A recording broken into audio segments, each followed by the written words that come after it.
안녕하십니까. 패러다임2의 이가현, 황우현, 김율입니다.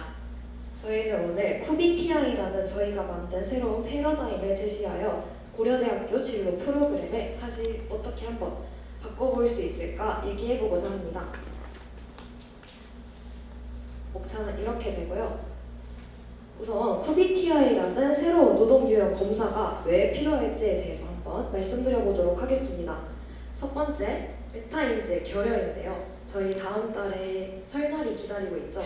대학생들이 할머니 댁을 방문하게 된다면 아마 가장 많이 들을 질문이 가연이는 커서 뭐 할 거니? 어디 들어갈 거니? 하는 진로에 대한 질문일 것입니다. 하지만 막상 이 질문에 대답하려고 보면 내가 뭐를 좋아하는지, 어떤 적성이 있는지, 이래서 어떤 가치를 중요하게 생각하는지 인지하지 못하고 있는 경우가 많습니다. 두 번째, 기존 검사의 추상성 보완입니다. 그렇다면 이를 보완해줄 수 있는 기존의 검사나 이론들에 지금 충분히 진행되고 있을까에 대한 고안을 해보았는데요. 지금 현대 시대의 흐름의 반영을 조금 잘 못하고 있는 경우가 있다거나 조금 추상적인 경우가 있다고 판단하였기 때문에 더 자세한 내용은 뒷 슬라이드에서 설명드릴 거니까요. 저희의 쿠비티아이가 새로 필요하다고 판단을 했습니다. 그리고 삶의 질 향상인데요. 저희 이제 출근하기 사실 다들 힘들잖아요. 근데 자기 가치관과 맞지 않는 직무 노동을 하게 된다면 삶의 질이 상당히 떨어지게 될 것입니다. 그리고 긍정 심리학에서 언급했듯이 연구 결과가 의미 있는 일은 삶의 의미를 부여하는 동기부여가 되기 때문에 저희 노동 가치관에 대해서 한번 검토해보는 시간이 꼭 필요하다고 생각했습니다. 더 나아가서 노동시장론이라는 경제학 과목에서도 이 필요성을 한번 점검해보게 되었는데요. 저기 니은자로 보이는 무차별 곡선에 한번 주목해 주시길 바랍니다. 무차별 곡선 위에 있는 모든 점들은 똑같은 효용, 만족감을 가지고 있는 집단들입니다. 그리고 노동시장론에서 이 무차별 곡선의 X축은 여가시간, Y축은 급여인데요. 이 무차별 곡선에서 알 수 있는 점이 무엇이냐면 각 개개인들은 비슷한 똑같은 만족감 아래에서 여가시간과 노동시간, 급여를 서로 다른 노동 가치관으로 결정을 하고 비율을 결정을 하고 있기 때문에 우리 이런 노동 가치관을 대학생들이 정립해보고 확립하는 시간이 꼭 필요하다였습니다. 또한 이런 개개인들의 선호가 모여서 노동 시장을 형성하고 또 사회나 정책의 변화까지도 만들어내기 때문에 우리 가치관을 검토하는 시간이 필요하다고 생각하게 되었습니다. 그렇다면 이 가치관을 스스로 점검할 수 있는 도구가 대학생들에게 충분히 제공되고 있는가라는 질문을 하지 않을 수 없는데요. 먼저 허츠버그의 이요인 이론을 먼저 탐구해 보겠습니다. 허츠버그는 직무 만족도에 기여하는 동기 요인, 예를 들어서 성과급이나 승진과 같은 요인하고 직무 불만족에 기여하는 대인 관계나 근무 환경과 같은 위생 요인으로 분류했는데요. 사실 이제 이를 통해서 개인이 느끼는 불만족이 환경 문제인지 아니면 동기 요인의 결핍인지 구분할 수 있고 이가 진로 판단에 분명한 도움을 주기 때문에 이 이요인 이론이 기존 이론으로서의 의의를 가지고 있습니다. 하지만 허츠버그 이론은 직무 수행, 사무직 직무 수행으로만 노동을 한정하고 있다는 한계가 있고요. 또한 이 노동의 개인적 맥락이 고려되지 않는다는 한계가 있습니다. 또 노동유형 검사하면 홀랜드 리아색 이론이 빠질 수 없는데요. 이 홀랜드 리아색 이론은 6가지 흥미 유형 중 3개 코드를 조합하여 진로 방향을 해석하고 전공 탐색에 도움이 되는 이론입니다. 하지만 이런 홀랜드의 직업 선택 이론은 성격, 개인의 흥미만을 중시하기 때문에 현실성이 결여되어 있다. 노동 환경이나 관계 방식, 가치 추구 방향과 같은 요인들은 조금 결여되어 있다는 한계가 있고요. 조금 일단 만든 사람이 이름이 홀랜드죠. 한국 사람이 아닙니다. 그래서 조금 서구 중심적이라는 한계가 있고요. 사실 서구가 우리나라에 비해서 비교적 더 자유롭잖아요. 그래서 가족의 기대나 경제적 현실에 대한 고려를 해서 결정하는 결정이 비자율적이나 소극적이라는 결과로 나오기도 합니다. 그래서 서구 중심적이라는 한계가 있고요. 마지막, 이 홀랜드 이론은 1959년에 만들어졌기 때문에 깃경제나 엔점러, AI 시대 같은 시대 변화를 잘 반영하지 못하고 있습니다. 그래서 저희의 QBTI는 어떻게 다르냐면요. 우선 유형 중 고수익 추구형과 안정 추구형, 타협형과 낭만형으로 나눠서 직무 노동 외에도 플랫폼 노동, 돌봄 노동까지 확장하고자 했습니다. 또한 노동의 개인적 맥락, MBTI와 같이 노동의 개인적 맥락까지 고려하고자 했는데요. 만족의 기준을 세분화하고 개인화된 노동 경험의 심리를 지도하도록 했습니다.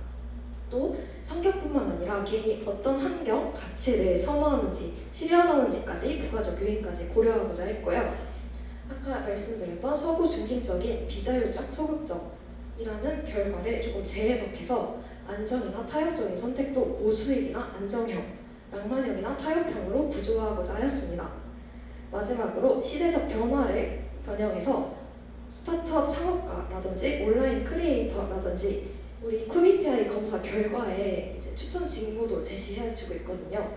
그래서 이런 시대적 변화에 알맞는 직업까지도 추천을 해보고자 했습니다. 그래서 이런 차이점을 가지고 있는 QBTI에 대해 조금 더 설명드리겠습니다. 저희가 실제로 QBTI 검사를 진행하기 위해서 사이트까지 만들었는데요. 사실 이게 그 발표 시간상 좀 오래 걸릴 것 같아서 일단은 한번 찍어보시고 30초 정도 할애해서 해보시고 만약에 시간 안에 못 끝내시면은 그 발표 이후에 질의응답 시간에 조금 마무리해 주시면 좋을 것 같습니다.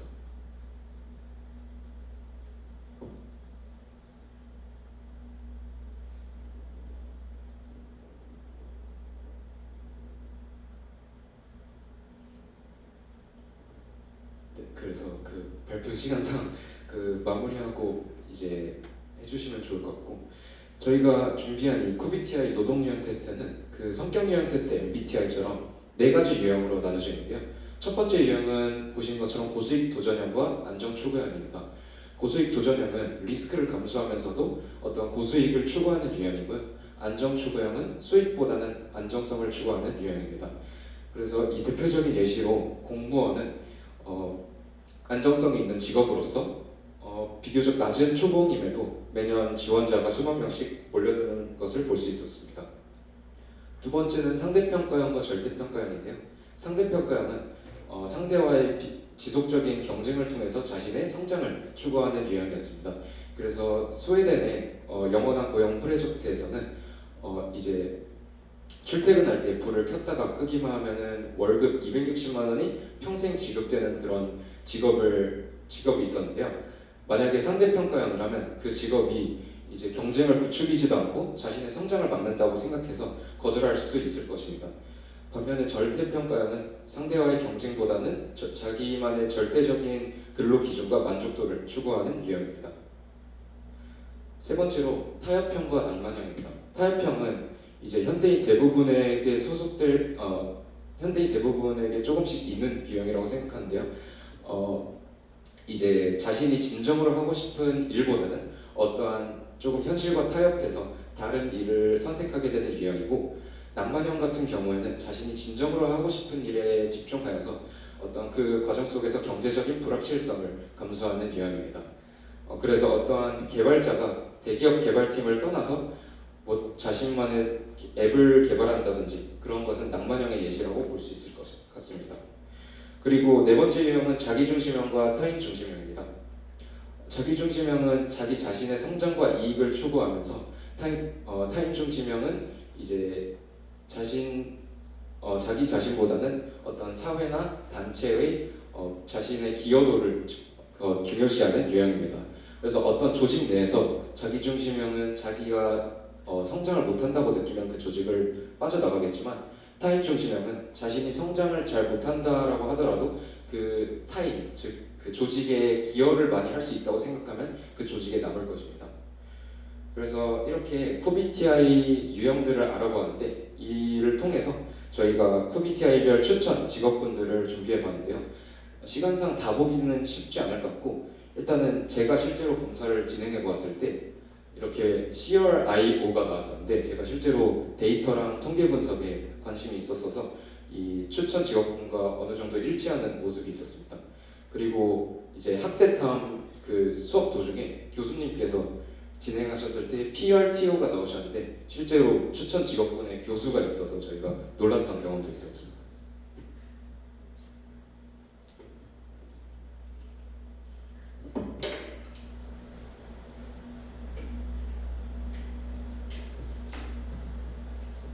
먼저 QBTI의 의의입니다. QBTI는 단순한 질문 몇 개만으로도 나는 경쟁적인 환경을 선호하는가 혹은 협력적인 환경을 선호하는가와 같이 자신의 일에 대한 태도와 가치관을 성찰하는 기회를 제공합니다. 또한 QBTI는 직업 선택의 지침서뿐만 아니라 삶의 질을 향상시키기도 합니다. 대학은 학문을 탐구하는 공간인 동시에 고등학교 졸업 이후 사회로 나가기 전 준비 단계이기도 합니다. 따라서 대학은 학생들에게 노동과 일의 의미를 이해하고 자기 자신을 성찰할 수 있는 기회를 제공해야 한다고 생각합니다.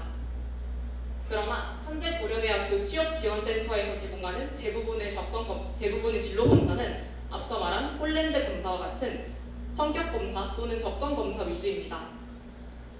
이러한 문제의식 속에서 저희는 QBTI와 같은 노동유형 검사를 필수 교양 과목인 1학년 세미나에 도입하는 것을 제안합니다. QBTI는 아직 학부생이 만든 부족한 검사이지만 이를 대학 차원에서 보완해 실제로 활용한다면 충분한 교육적 효과를 얻을 수 있습니다.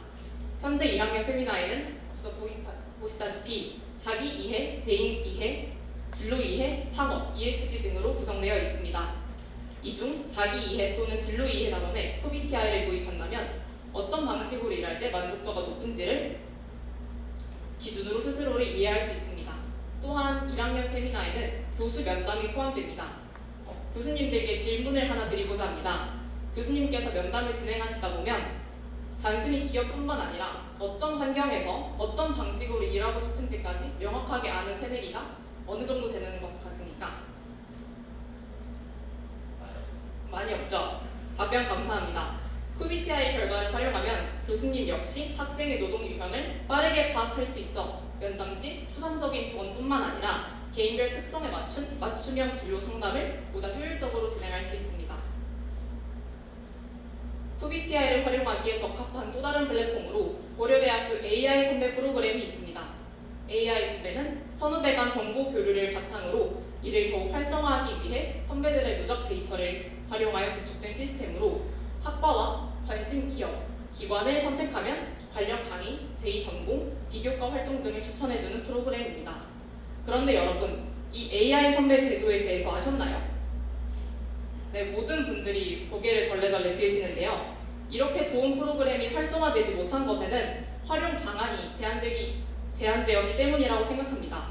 현재는 학과와 기업, 기관을 기반으로 각종 추천이 이루어지기 때문에 아직 자신의 직업 가치관이 정립되지 않아 기업 또는 직무에 대한 이해가 부족한 학생들에게는 활용에 한계가 있습니다.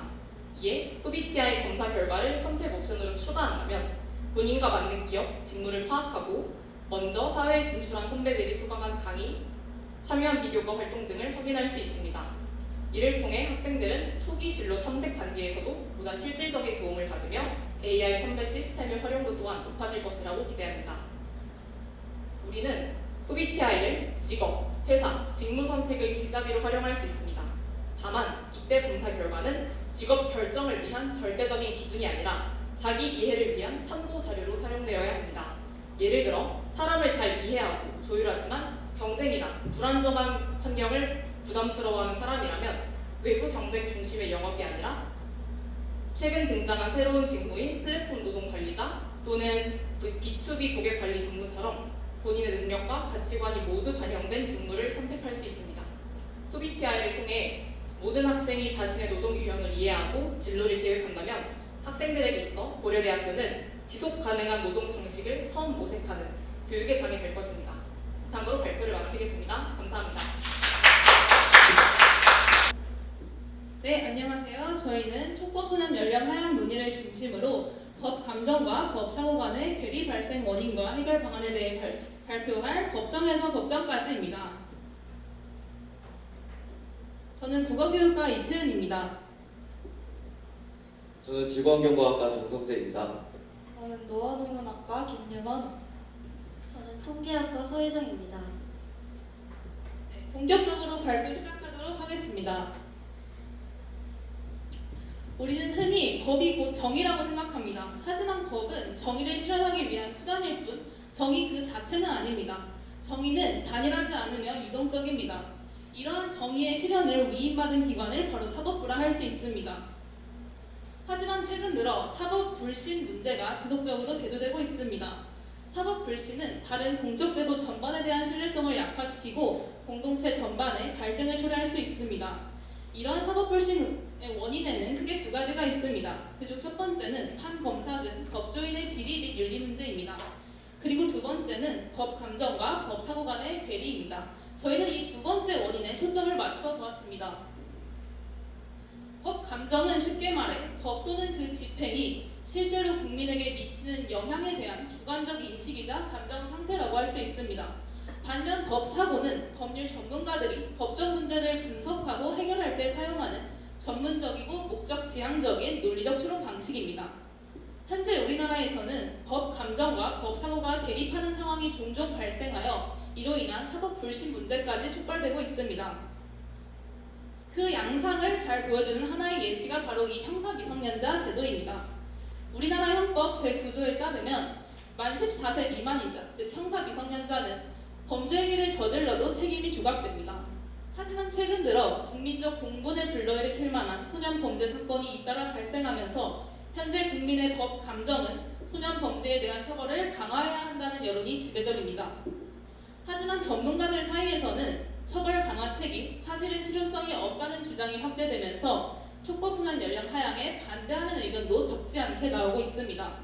이처럼 국민의 법 감정과 전문가의 법 사고 간의 괴리가 발생하는 이유는 무엇일까요? 이번 발표에서는 이러한 현상의 원인을 정보, 제도, 그리고 소통이라는 세 가지 차원에서 심층적으로 분석하고 또 실질적인 해결 방안을 제시해보고자 합니다. 먼저 괴리가 발생하는 중요한 원인으로 언론의 소년 범죄자 악마화를 들 수 있습니다. 언론은 여론을 형성하는 데 중요한 역할을 합니다. 여론이 형성되는 정보를 언론이 제공하기 때문입니다. 촉법 소년 연령을 하향해야 한다라는 여론 형성에도 언론이 큰 영향을 미쳤다고 말할 수 있습니다. 그렇다면 언론은 항상 가치 중립적인 사실 정보만을 전달할까요? 그렇지 않습니다. 대부분의 기사는 촉법 소년의 특성과 범죄 원인을 분석하기보다 범죄 사실을 감정적으로 부각하여 엄벌주의 여론을 강화합니다. 소년 범죄를 예방과 교화의 관점에서 접근하는 치유회복적 사법은 상대적으로 주목받지 못합니다. 이어서 언론이 실제로 국민에게 미치는 영향을 살펴보겠습니다. 언론 보도는 실제로 국민의 범죄 인식을 왜곡시킬 수 있습니다. 이 표를 보시면 소년 범죄 기사를 읽은 일반인들은 소년 범죄 발생 건수를 실제의 약 3배로 추정하였습니다. 이 외에 여러 선행 연구에서도 소년 범죄 발생 건수는 물론 강력 범죄 비율, 재범률 등 또한 실제보다 과다하게 측정하는 경향을 보였습니다. 또한 최근의 언론 보도는 많은 독자를 끌어들이기 위해 자극적이고 폭력적인 어휘를 사용하고 있습니다. 또한 실제 범죄는 감소하고 있는 반면 소년 범죄 보도는 증가하고 있습니다. 이는 자칫 청소년이 시간이 지남에 따라 난폭하고 흉악해졌다고 하는 그런 편견을 심어줄 면이 있습니다. 따라서 언론은 청소년과 관련된 보도를 할 때 지나친 상업성과 선정성을 경계해야 하고 무분별한 보도에 주의해야 합니다. 이에 따라 저희는 국민의 범죄인식 왜곡이라는 심각한 문제를 해결하기 위한 방안 2가지를 제시해보았습니다. 그중 첫 번째는 바로 소년 범죄 보도 가이드라인을 제정하는 것입니다. 이것은 말 그대로 소년 범죄와 관련된 보도를 할 때 특정 가이드라인을 따라야 한다는 것을 말합니다. 그 구체적 조항은 이렇게 총 7가지로 제시해보았습니다. 저희는 보도 가이드라인 제정에서 한 걸음 더 나아가 두 번째 해결 방안인 가치 중립적 필터링 프로그램을 도입할 것을 제안하였습니다. 이 프로그램의 핵심은 가치 개입적인 단어 또 소년 범죄를 악마화하는 그런 단어가 있는 기사에 대해 필터링 프로그램을 거치는 것을 의미합니다. 저희는 이 프로그램을 기획하는 단계에서 그치지 않고 실제로 프로그래밍을 하고 시연해 보았습니다. 그 시연 영상을 함께 보시면서 구체적으로 설명드리도록 하겠습니다. 보시면 이렇게 실제 존재하는 기사 하나를 가져왔습니다. 이 기사의 링크를 복사해서 이곳에 붙여넣기 하면 원문을 확인할 수 있고 여기서 필터링 실행 버튼을 누릅니다. 그럼 이렇게 필터링이 필요한 부분을 문장 단위로 분석하게 됩니다. 이 단계도 역시나 원문을 확인할 수 있고 저 수납은 전체 버튼을 누르면 필터링된 부분 전체를 확인할 수 있습니다. 역시 통계 자료도 함께 제시하였습니다. 마지막 단계에서는 자주 묻는 질문이라고 하여 이러한 법률이 어떤 맥락에서 실행되고 있는 것인지 또 이에 대한 전문가들의 의견은 어떤지 균형 있는 정보를 제공하고자 했습니다. 또 이 과정에서 궁금한 점이 생길 때는 이렇게 실시간으로 채팅을 통해 답변을 받을 수 있게끔 구성하였습니다. 저희가 제시한 이러한 해결 방안을 사용하면 국민의 범죄 인식이 왜곡되는 것을 막을 수 있을 것입니다. 하지만 이것만으로는 국민의 법 감정과 전문가의 법 사고 간의 괴리가 완전히 해소될 것을 기대하기는 어렵습니다. 정보의 차원을 넘어 제도 자체에 대한 불신이 여전히 남아있기 때문입니다.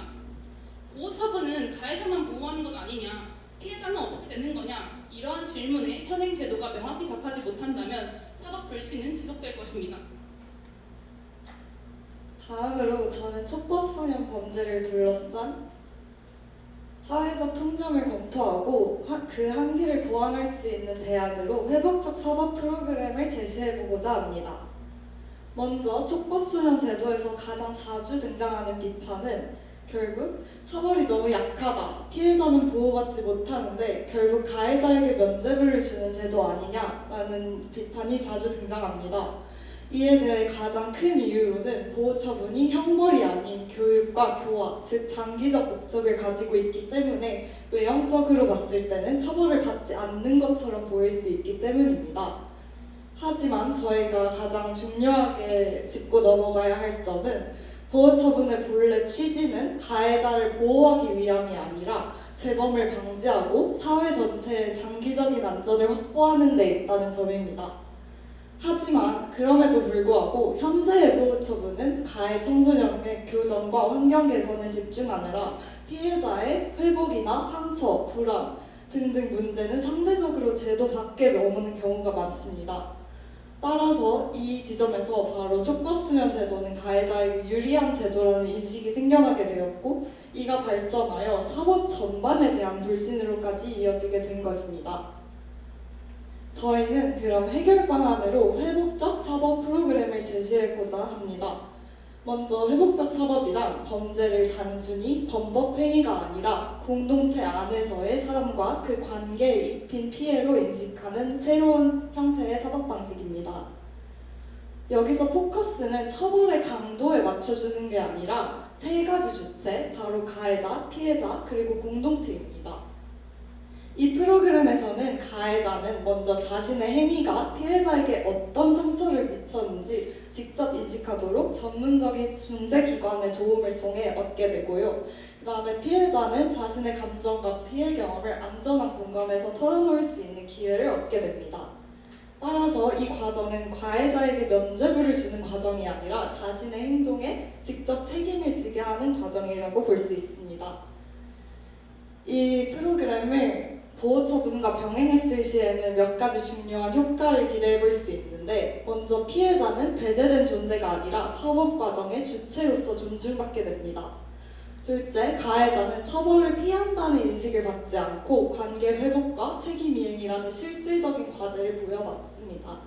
마지막으로 공동체는 가해자를 봐주는 제도가 보호처분과 촉법소년 제도라는 인식을 넘어 재범률을 줄이고 장기적인 공동체를 회복시키는 제도라는 신뢰를 얻게 될 수 있습니다. 결론적으로 현재 촉법소년 제도의 문제는 피해자의 회복이 제도적으로 충분히 고려되지 않는 것처럼 보인다고 생각했습니다. 따라서 저희는 해결책이 무조건 이 보호처분을 강화하거나 폐지하는 데 있지 않고 보호처분의 한계를 충분히 인식하고 회복적 사법 프로그램과 같이 장기적인 부가 프로그램을 통해 보완하는 데 있다고 보았습니다.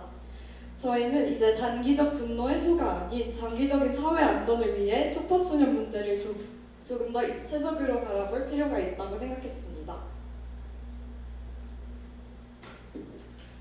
네, 앞선 내용에서 저희는 회복적 사법을 통해 소년 사건을 처벌의 강도만으로 보지 않고 피해 회복, 책임 수용, 공동체 안전이라는 관점에서 다시 설계할 수 있다는 점을 확인했습니다.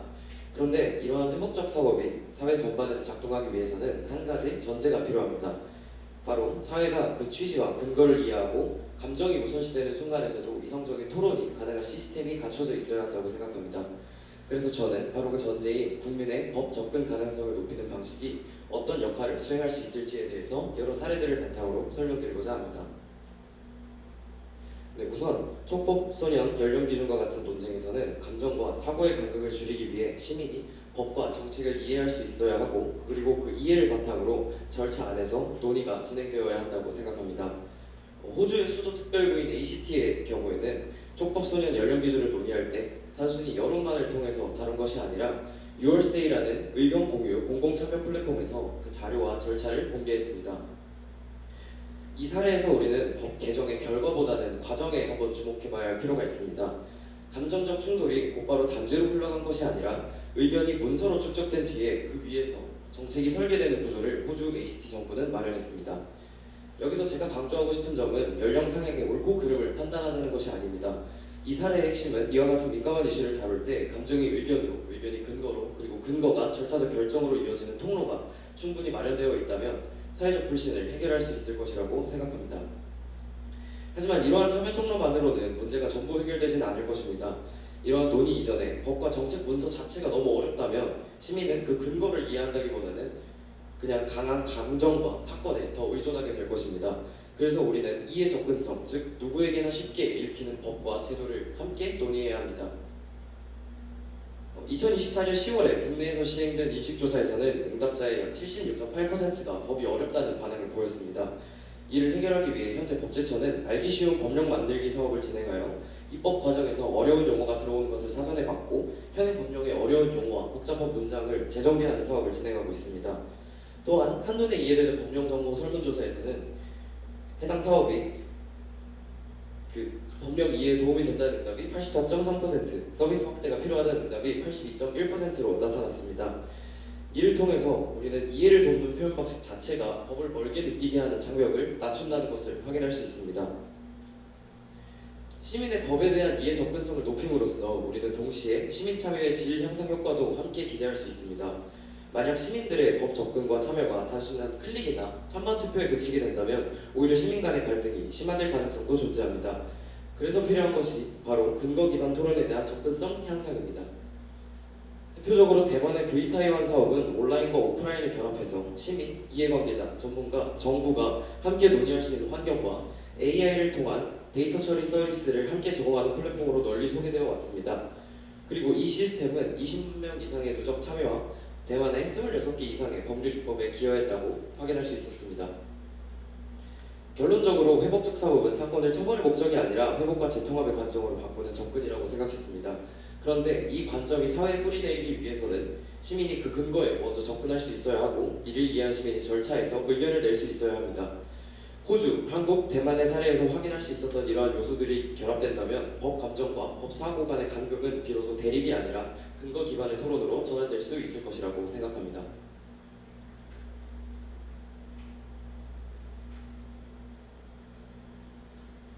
오늘 저에서는 사법 불신의 근본적인 원인이 국민의 법 감정과 전문가의 법 사고 사이에 구조적 괴리에 있음을 알아보고 이를 해소하기 위한 실증적인 방안을 제안했습니다. 저희가 제시한 해결책은 단순히 개별적인 해결 방안의 나열이 아닙니다. 이들은 상호 유기적으로 작동하여 법 사고와 감정 간의 괴리를 줄이는 세 단계의 주요한 절차가 될 것입니다. 먼저 객관적인 데이터와 통계를 통해 왜곡된 인식을 바로잡는 것이 선행되어야 합니다. 그 바탕에서 회국적 사법 프로그램을 통해 기존 사법 체계가 놓치고 있던 피해자의 실질적 권리를 제도로서 보장해야 합니다. 마지막 단계로 전문가와 민간인이 쉽게 소통할 수 있는 민주주의 플랫폼을 구축하여 전문가들만의 영역이었던 법논리에 시민들이 쉽게 접근하고 근거를 바탕으로 토론할 수 있는 절차적 정당성을 확보해야 합니다. 이 세 가지 요소가 함께 작동될 때 법감정은 맹목적인 비난이 아니 건전한 감시가 되고, 법사고는 이해할 수 없는 논리가 아닌 설득력 있는 원칙이 될 것입니다. 우리가 흔히 이야기하는 법치주의의 핵심은 법의 강제력이 아니라 그 법을 따르는 구성원들의 자발적인 이해와 신뢰라고 생각합니다. 저희는 오늘 제안한 변화들이 사법체계에 대한 막연한 불신을 해소하고 국민의 상식과 전문가의 논리가 공존하는 성숙한 사법 시스템으로 나아가는 올바른 나침반이 되기를 바랍니다. 이상으로 발표를 마치겠습니다.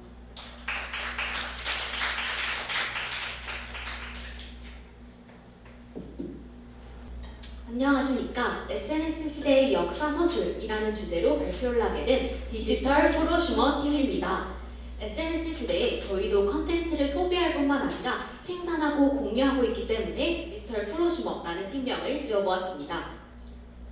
발표는 SNS에서 과거의 역사는 어떻게 재구성되고 있는가, 현재의 역사는 어떻게 구성되고 있는가, 그러면 결론적으로 우리는 어떤 태도를 지닌 수용자이자 생산자가 되어야 할까, 이렇게 세 가지 질문에 답해보려고 합니다. 여러분은 요즘 역사 어디서 가장 많이 접하고 계신가요? 오늘날에는 많은 분들이 유튜브나 인스타그램과 같은 SNS에서 역사 컨텐츠들을 접하실 거라 생각합니다. 2차 대전 20초 요약과 같은 역사적 사건을 소재로 한 짧은 영상을 보신 경험이 다들 한 번쯤 있지 않으신가요? 이처럼 지금은 누구나 쉽게 역사 컨텐츠를 만들고 또 공유할 수 있는 시대입니다. 역사를 각자의 방식으로 생산적으로 소비하는 이른바 프로슈머 역사가들이 활동하는 시대라는 것입니다. 지금 앉아 계신 여러분들도 역사 컨텐츠를 만들고 공유할 수 있다는 것이죠. 프로슈머 역사가들의 시대를 이해하기 위해 저희는 메타 역사적 관점에 주목하려 합니다. 메타 역사는 역사적 사실 그 자체보다는 그 사실이 어떤 방식과 구조로 구성되었는지를 분석하는 관점입니다. 다시 말해 메타 역사적 관점은 과거의 사건들 그 자체에 주목하기보다는 그 과거를 역사로 만드는 방식에 주목합니다. 헤이든 화이트는 메타 역사라는 개념과 함께 역사가는 역사적 사실을 발견하는 만큼 발명한다는 말을 남겼습니다.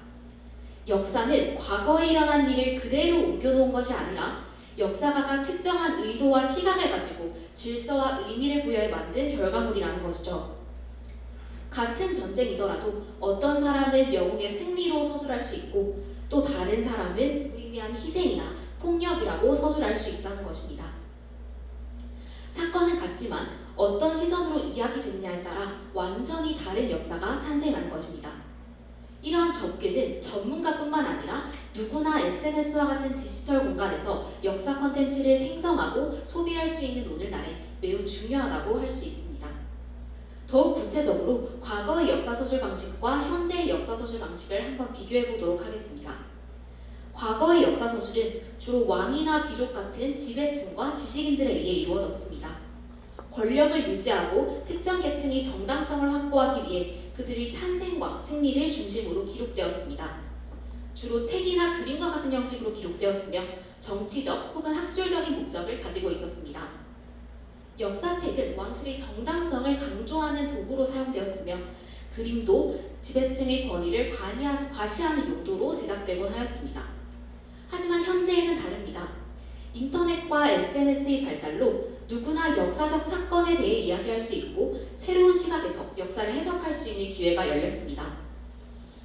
이제는 대중 모두가 역사서술에 참여하는 시대가 열린 것입니다. 오늘날의 역사서술은 특정 소설 주체에 한정되지 않고 다양한 주체, 다양한 관심사에 따라 과거에는 주목받지 못했던 이야기들이 오늘날에는 중요한 연구 주제가 되었습니다. 역사를 전달하는 방식도 변화했습니다. 예전에는 책과 그림이 중요한 전달수단이었다면 이제는 다양한 매체를 통해 역사를 학습할 수 있게 되었습니다. 제작되는 컨텐츠들은 정치적이거나 학술적인 목적보다는 사람들이 편하게 소비할 수 있는 가볍고 쉬운 이야기들을 다루는 경향이 있습니다.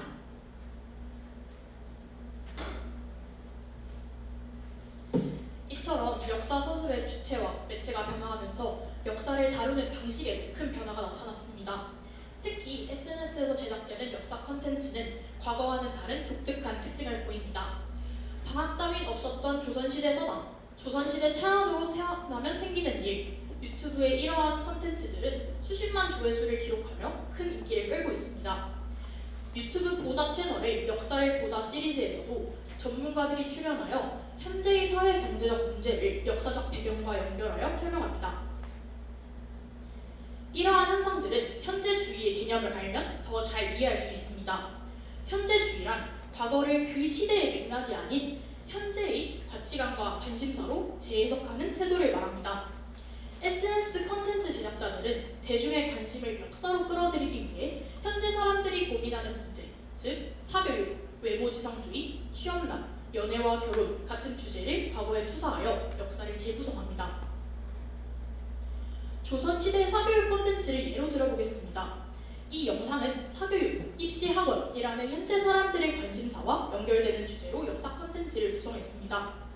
물론 500년 전 조선시대와 21세기 한국은 완전히 다른 사회 구조를 가지고 있지만 현재 주의는 과거도 현재와 비슷하다는 친밀감을 강하게 형성하는 것이죠. 이렇게 과거의 역사를 현재의 시선에서 재구성함으로써 콘텐츠 제작자들은 역사적 거리감을 줄이고 시청자들의 흥미와 공감을 효과적으로 이끌어냅니다. 그 결과 역사 콘텐츠는 단순한 지식 전달을 넘어 흥미롭고 친숙한 이야기 형식으로 시청자에게 다가가는 특징을 보입니다. 하지만 이런 현재주의적 접근은 한편으로는 심각한 문제를 야기합니다. 역사는 단편적인 흥미거리로 전락하고 시대를 관통하는 구조적 이해는 사라지게 되는 것입니다. 조선시대 사교육을 다루면서 정작 그것이 당시의 신분제 사회구조, 과거 제도가 가진 사회적 의미, 양방 계층의 학문적 전통 같은 역사적 맥락이 증발하는 것이죠. 여기서 심리학의 쾌락의 역설 개념이 등장합니다. 쾌락의 역설이란 쾌락을 직접적으로 추구할수록 오히려 만족이 줄고 불행과 고통, 즉 불만족이 증가하는 현상입니다. 역사를 제대로 이해하는 것, 즉 당시의 사회 구조, 경제 시스템, 사상적 배경을 파악하는 것은 우리 뇌에 상당한 인지적 부담을 줍니다. 책을 읽고 여러 자료를 비교하고 맥락을 이해하는 과정은 복잡하고 때로는 지루하기까지 합니다. 이것은 깊은 이해와 진정한 배움을 가져다 주지만 당장은 힘들고 불편한 과정입니다. 반면 SNS 영상은 조선시대에도 입시학원이 있었다는 정보를 복잡한 역사적 맥락 없이도 즉각적인 흥미와 재미까지 곁들여서 제공합니다. 단편적이고 즉각적인 재미를 주는 콘텐츠를 추구하게 되는 것이죠. 게다가 이러한 콘텐츠를 소비하는 동안 우리는 나는 지금 역사를 배우고 있다는 학습의 충족감까지 동시에 느낍니다.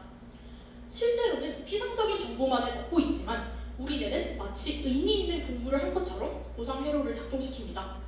하지만 역설적이게도 그런 과정이 반복되다 보면 진정한 역사 이해의 깊은 만족이나 성취감을 얻지 못하는 경험이 누적되고 이가 반복되면 우리는 최종적으로 불만족이 증가하게 됩니다.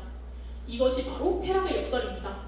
진정한 역사 이해가 주는 깊은 만족보다 왜곡되고 단편적이지만 즉각적인 재미를 주는 콘텐츠는 우리를 더 강하게 끌어당깁니다.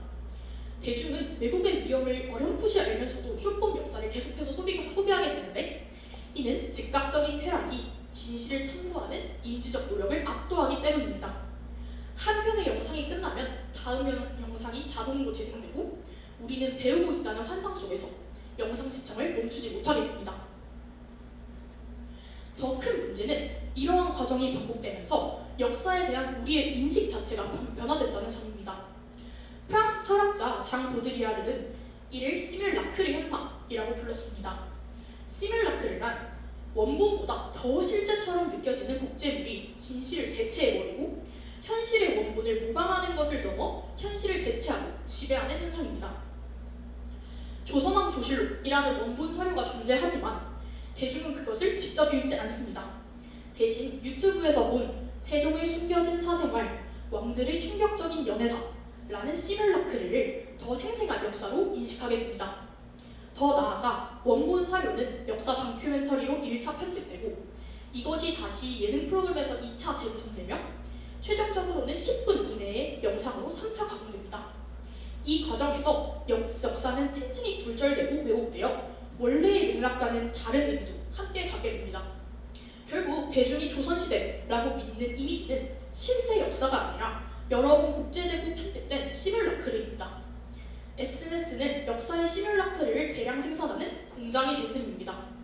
그리고 현재주의와 쾌락의 역설이 결합하면서 이 왜곡된 이미지들은 점점 더 강력하게 우리의 역사 인식을 지배하게 됩니다. 그럼에도 SNS는 실시간으로 역사를 기록하고 공유하는 강력한 도구로 작용하기도 합니다. SNS의 높은 공유 가능성과 압도적인 접근성이라는 두 가지 기능으로 말이죠. 대표적인 사례가 바로 BLM 운동입니다. 조지 플로이드 사망 사건 이후 경찰의 흑인을 향한 과잉 진압 사례가 SNS를 통해 광범위하게 기록되고 공유되면서 사회운동의 역사가 실시간으로 서술되었습니다. 마찬가지로 아랍의 공통한 시민들은 시위 현장과 정보 탄압을 실시간으로 기록하고 전 세계와 공유하였습니다. 과거에는 권력자들이 독점했던 역사를 서술할 수 있는 권한이 이제는 스마트폰을 든 일반 시민들에게 분산된 것이죠. 역사는 더 이상 영웅과 권력자만의 것이 아니라 평범한 사람들의 삶과 감정 그리고 경험으로 채워지고 있습니다. 코로나19 팬데믹 시기를 떠올리면 어떤 장면이 떠오르시나요? 공식적인 정부 발표만으로는 그 시대를 온전히 이해할 수 없습니다. SNS에서 기록된 수많은 사람들의 일상, 마스크를 구하기 위해 약국 앞에 줄을 선 사진, 격리 생활 중의 고독과 연대의 순간, 이 모든 것이 모여 코로나 팬데믹이라는 역사적 사건의 진정한 모습을 구성합니다. 최근 우크라이나 전쟁에서도 시민 역사가들의 활약을 살펴볼 수 있습니다. 일반 시민들이 전쟁 상황을 직접 기록하고 공유하면서 국가 중심의 역사 너머에 있는 생생한 역사가 기록되고 있습니다. 이러한 형상은 공식적인 역사서술과는 다른 관점과 경험을 포함하는 다층적인 역사서술이 SNS를 통해 가능하다는 것을 보여줍니다. SNS 시대의 역사서술은 대중성과 정확성 사이의 긴장관계를 보여줍니다. 한편으로는 역사를 흥미로운 컨텐츠로 소비하게 만들어 대중의 관심을 끌지만 다른 한편으로는 맥락이 생략되거나 왜곡될 위험이 있습니다. 그러나 동시에 기존 주류 역사서술에서 배제되었던 목소리들이 등장하고 다양한 관점에서 역사를 바라볼 수 있는 기회를 제공하기도 합니다.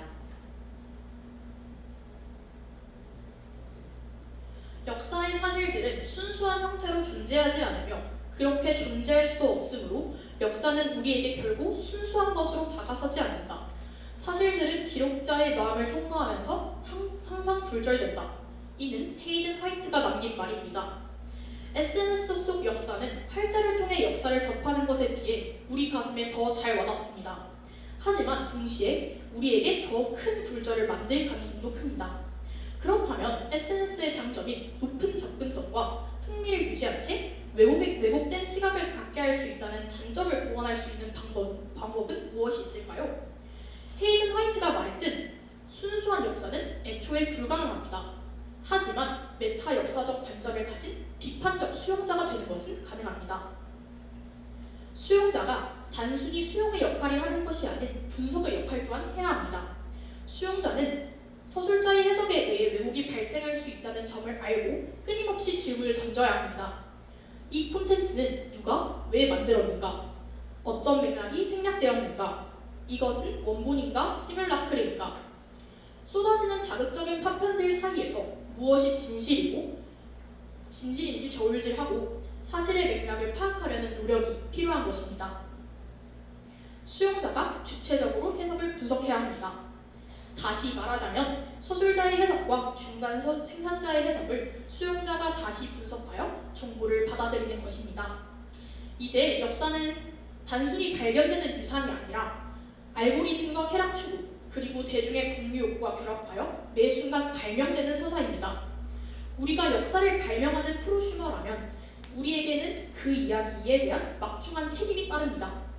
소셜미디어가 역사의 접근성을 높여준 것은 분명한 축복이지만 동시에 우리는 정보의 홍수 속에서 침몰하지 않은 비판적 사유의 힘을 길러야 합니다. 다음은 저희가 이 발표를 준비하면서 참고한 참고 문헌들입니다. 이상입니다. 발표 들어주셔서 감사합니다.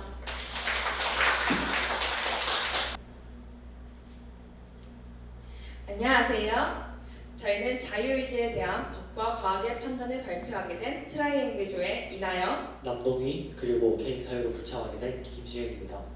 우선 발표 시작하기 전에 저희 팀 발표가 제가 1조의 발표를 들으면서 저희 팀 발표가 굉장히 유사하다는 생각을 좀 많이 받았는데요. 이와 동시에 든 생각이 그래도 각 발표만의 분명한 차별점이 있다는 점이었습니다. 그래서 이 자유의지에 대한 미세한 관점 차이와 차별점에 또 집중해서 발표 들어주시면 더욱 재밌는 관람 되실 것 같습니다. 오랜 과거부터 우리는 자유의지에 대한 논의를 끊임없이 하였습니다. 인간의 습관과 내적 성향에 따라 자연스럽게 선택하는 능력이라고 이야기한 흉과 우리가 무엇을 원하는지 원하는 능력이라고 이야기한 프랑크푸르트가 있습니다. 이러한 자유의지 개념이 가장 밑바탕이 되는 것이 바로 법입니다. 법은 헌법 제10조에서 모든 인간은 인간으로서의 존엄과 가치를 가지며 행복을 추구할 권리를 가진다고 이야기합니다. 이러한 관점들 모두 자유의지를 스스로 선택하고 추구하는 것이라고 이야기했습니다. 하지만 현재 과학은 독립적으로 모든 걸 선택할 수 있는 자유의지는 존재하지 않는 것으로 확인되어 가고 있습니다. 그럼 과연 자유의지의 개념이 가장 밑바탕이 된다고 이야기한 법은 미래엔 어떻게 변화할까요? 우리는 각변이 과거, 현재, 미래를 상징하는 트라이앵글 타임머신을 타고 여행을 떠나보도록 하겠습니다. 오늘 여행의 코스는 이렇습니다. 먼저 과거로 가 역사의 자유의지와 법에 대해 살펴보겠고, 현재로 돌아와 법과 과학에서의 자유의지를 적용한 사례를 알아보겠습니다.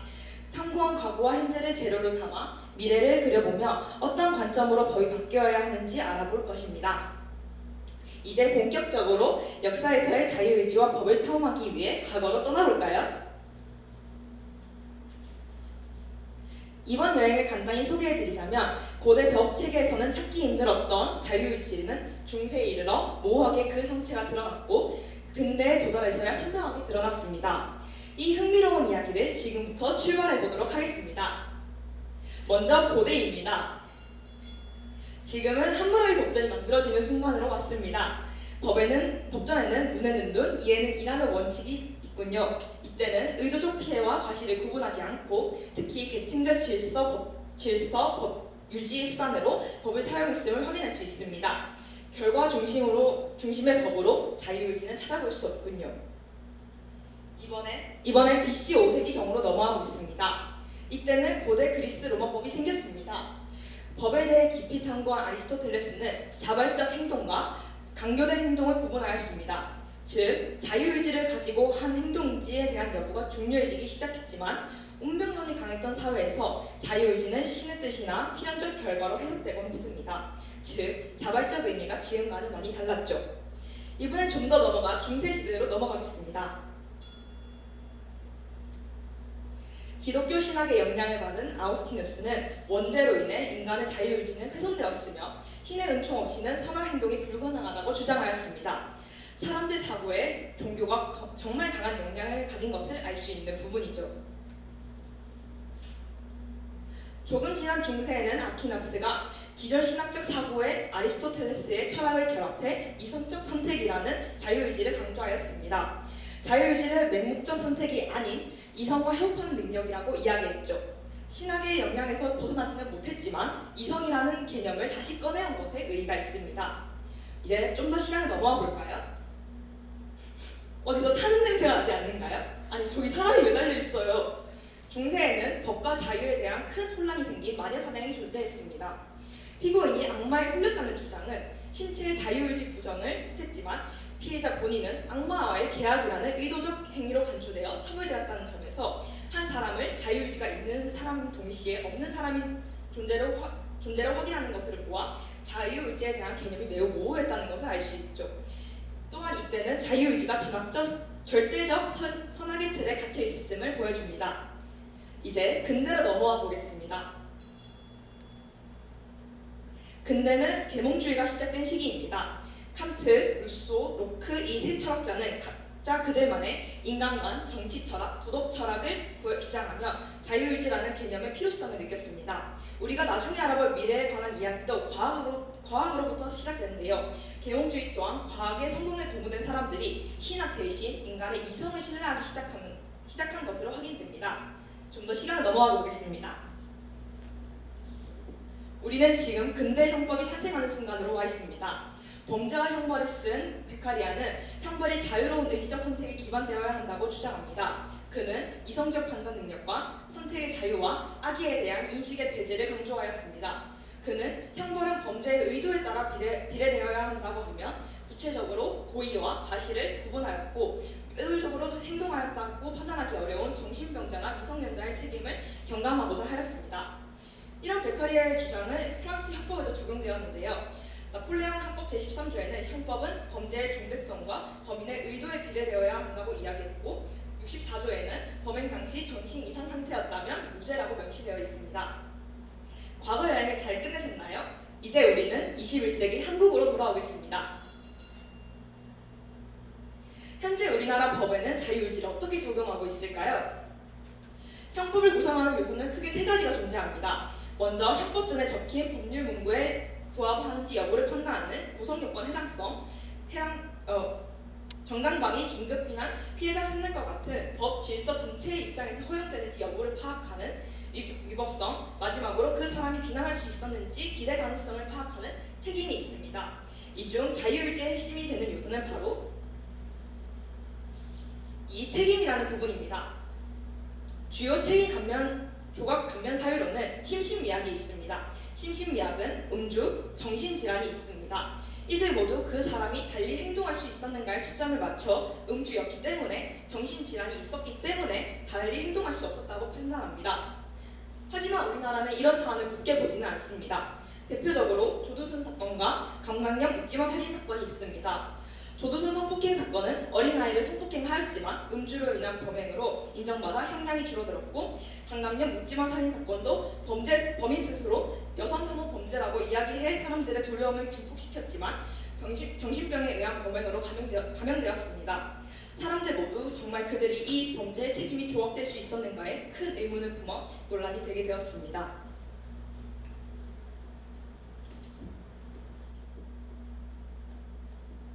그렇다면 과학계는 어떤 입장을 취하고 있을까요? 이제 우리는 그 역사적인 순간 리벳 실험 현장으로 향하겠습니다. 이 실험은 뇌의 사전 준비 활동 시점과 반응을 하겠다고 의식적으로 결정한 시점 간의 선후 관계를 알아보고자 한 것이었습니다. 실험 결과 사람들은 행동은 물론 그 행동을 하고자 하는 의식적 의도도 그의 선행하는 무의식적 뇌 활동에서 비롯되었다는 결론을 내렸습니다. 비록 인간은 무의식적 뇌 활동에 선행하여 행동을 시작할 수는 없지만 의도와 행동 사이의 시간 동안에는 손가락을 움직이려는 의도를 거부할 수 있습니다. 즉 자유 거부만 가능하다고 주장했습니다. 물론 이러한 실험에 비판은 존재합니다. 첫 번째로 절차상의 문제입니다. 결심한 시점은 실제 진실이 아니라 시계 때문에 생긴 착각이거나 행동 후 뇌가 꾸며낼 수 있다는 결과였다는 사실입니다. 두 번째로 리벳의 가정에 위배되는 발견이 제시되었습니다. 리벳 실험의 중요한 전제인 준비 전이는 반응과 논리적 관계가 없으며 이와 상관없이 발생할 수 있다는 지적이었습니다. 마지막으로 실험 결과 해석에서도 차이가 발생합니다. 결정과 뇌활동 간의 수백 밀리초라는 짧은 시간 간격은 리벳의 해석과는 다르게 결정 전의 뇌활동을 위한 준비일 뿐이라는 해석 또한 제시되었습니다. 자유의지를 부정하는 또 다른 실험으로는 리벳 실험의 비판점을 부응한 하인즈 교수의 실험이 있었습니다. 이 실험은 리벳 실험과 비슷한 방식으로 진행하되 fMRI를 통한 뇌 변화를 촬영하였습니다. 이는 최종 결정과 관련된 뇌 부위의 변화를 직접적으로 조사하는 방식이었고, 실험 결과 실험 대상자가 결정을 내리기 수초 전에 피질 부위에서 반응이 먼저 나타나는 것을 확인할 수 있었습니다. 중요한 점은 최대 10초 전에 피질 부위에서 반응이 나타났다는 점이므로 하인즈 교수는 피질 부위를 통해 버튼을 누르는 방향을 예측할 수 있었다는 결론을 내렸습니다. 여행을 통해 알아본 리벳 하인즈 실험 외에도 아까 앞서 1조에서 발표했던 뇌랑이 끊긴 환자들의 좌우 뇌의 분리에도 불구하고 자유의지라는 허상을 만들어내는 사례 등을 통해 여전히 논쟁은 있지만 현대 과학에선 독립적으로 모든 것을 선택할 수 있는 자유의지는 존재하지 않는 것으로 확인되어 가고 있죠.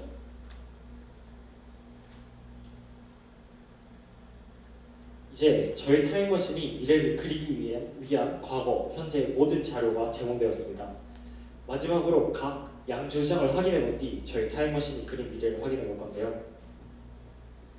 먼저 자유의지는 존재하지 않는다고 주장하는 결정론자들의 의견입니다. 그들은 책임을 묻고 처벌하기보다는 예방형법을 강화해야 한다고 주장할 것입니다. 또한 예방형법의 연장선에서 재범 예방과 피해자 보호를 우선시하는 법체계를 구축하고 싶어 하겠죠. 자유의지가 여전히 존재한다고 주장하는 자유의지론의 입장에서는 책임을 묻는 것이 사회를 유지하는 데 도움이 된다고 주장할 것입니다. 그들은 현재 법체계의 변화를 부정적으로 받아들인 쪽에 가까웠겠죠. 그럼 이제 저희 타임머신이 미래를 뚜렷하게 그려낼 준비가 되었는데요. 확인해 보시죠. 일단 그들은 결정론이 대두하는 상황 속에서 범죄자들에게 도덕적 책임을 물어 처벌해야 하는가라는 근본적 물음에서 그들의 법체계를 구상하려는 모습을 보였습니다. 그 결과로 양립 가능론이 주된 입장이 되었는데요. 말 그대로 자유의지론과 결정론의 양립이 가능하다고 보는 주장이죠. 그들이 만든 미래 법체계의 특징으로 크게 두 가지가 있을 것으로 그렸네요. 첫 번째로는 뇌과학적 기술을 활용하여 책임의 정도를 파악하는 것과 두 번째로는 예방형법 강화입니다. 구체적으로 들어보죠. 심신미약으로 인해 범죄 행위를 저지른 사람의 책임을 면제 혹은 경감해야 하는 이유는 정신적 장애가 그의 범죄 행위의 원인으로 작용했기 때문이 아니라 그의 합리적 능력이 손상되었기 때문이다. 저희가 논문에서 발견한 중요한 심신미약의 경감 근거인데요. 근대에서 이어져 왔던 이런 경감 근거는 사실 미래에서도 상식으로 통할 것이라 예상했습니다. 다만 그 상식의 바탕에는 뇌 검사 결과가 있을 것이라고 예상했습니다. 이 5가지가 그 기술들인데요. 간단히 설명드리자면 fMRI는 피고인의 진술 시 거짓말 여부를 판별하거나 아니면 범행의 의도와 관련된 뇌 영역의 활성화를 입증하는 데 사용됩니다. DTI는 신경섬유의 연결성을 시각화함으로써 충동 조절이나 판단력에 미치는 뇌 회로의 물리적 손상 여부를 규명합니다. PET는 사이코패스 성향이나 전두엽 기능 저하와 같은 기질적 결함이 범죄 행동에 미친 영향을 평가합니다. QEEG 같은 경우에는 외상성 뇌손상이나 정신질환으로 인한 기능적 이상을 객관적인 수치로 증명할 수 있고요. 마지막으로 뉴로피드백 기반 평가 시스템은 피고인이 자신의 뇌파를 스스로 조절할 수 있는지를 테스트하여 교화 및 재활 가능성을 예측하거나 치료 프로그램의 성과를 판단하는 양형자료로 활용될 수 있습니다. 이러한 기술의 정확도와 신뢰도가 충분히 보장된다면 경감 근거로 사용하여도 대중과 법학계의 신뢰를 얻을 수 있을 것으로 그렸습니다. 두 번째는 예방형법 강화로 크게 일반 예방과 특별 예방으로 나뉩니다. 일반 예방은 사회 전체가 범죄를 저지르지 않게 만드는 것이고 특별 예방은 특정 개인, 즉 범죄자가 다시 범죄를 저지르지 않도록 하게 만드는 것이죠. 특별 예방에 관한 형법 3가지는 위험자 선별 및 개입, 보호 수용 제도와 치료형 수용, 그리고 정신, 신경, 심리 진단 후 보호관찰 조건 설정 등이 있습니다. 일단 가장 먼저 위험자 선별 및 개입은 재범 위험성을 과학적으로 수치화하여 고위험군을 사전에 정확하게 식별하는 것, 보호 수용 제도와 치료형 수용은 범죄자를 단순히 격리하고 처벌하는 것을 넘어 약물이나 신경학적 치료를 병행해 범죄의 생물학적 원인을 교정하고 사회적 안전을 확보하는 것, 그리고 마지막으로 정신, 신경, 심리 진단 후 보호관찰 조건 설정은 전자발찌의 상위 버전 느낌으로 대상자의 뇌기능 상태와 충동 조절 능력을 실시간으로 진단하고 모니터링하여 재범 징후가 보일 시 즉각적인 행동 통제를 하는 효과를 지닙니다. 일반 예방에 관한 형법 2가지는 사회 환경 사전 준비와 행위전 개입 허용인데요. 이는 현대 복지의 연장선상으로도 볼 수 있을 것 같습니다. 이제 저희 타임머신이 그린 미래를 3가지로 요약하면 인정, 재정의, 제한입니다. 저희는 현재 존재하는 자유의지가 허상임을 인정하며 그렇다고 자유의지를 완전히 부정하진 않고 실용적으로 제정함으로써 과거를 향한 복수가 아니라 미래를 위한 교화와 예방으로 법체계를 제안했습니다. 저희가 그린 미래에 대해서 어느 정도 동의하시나요? 이번 여행을 통해 당신의 자유의지에 대한 생각은 어떠신지 우리가 살고 있는 토대인 자유의지에 대해서 생각해보는 계기가 되었으면 합니다. 감사합니다.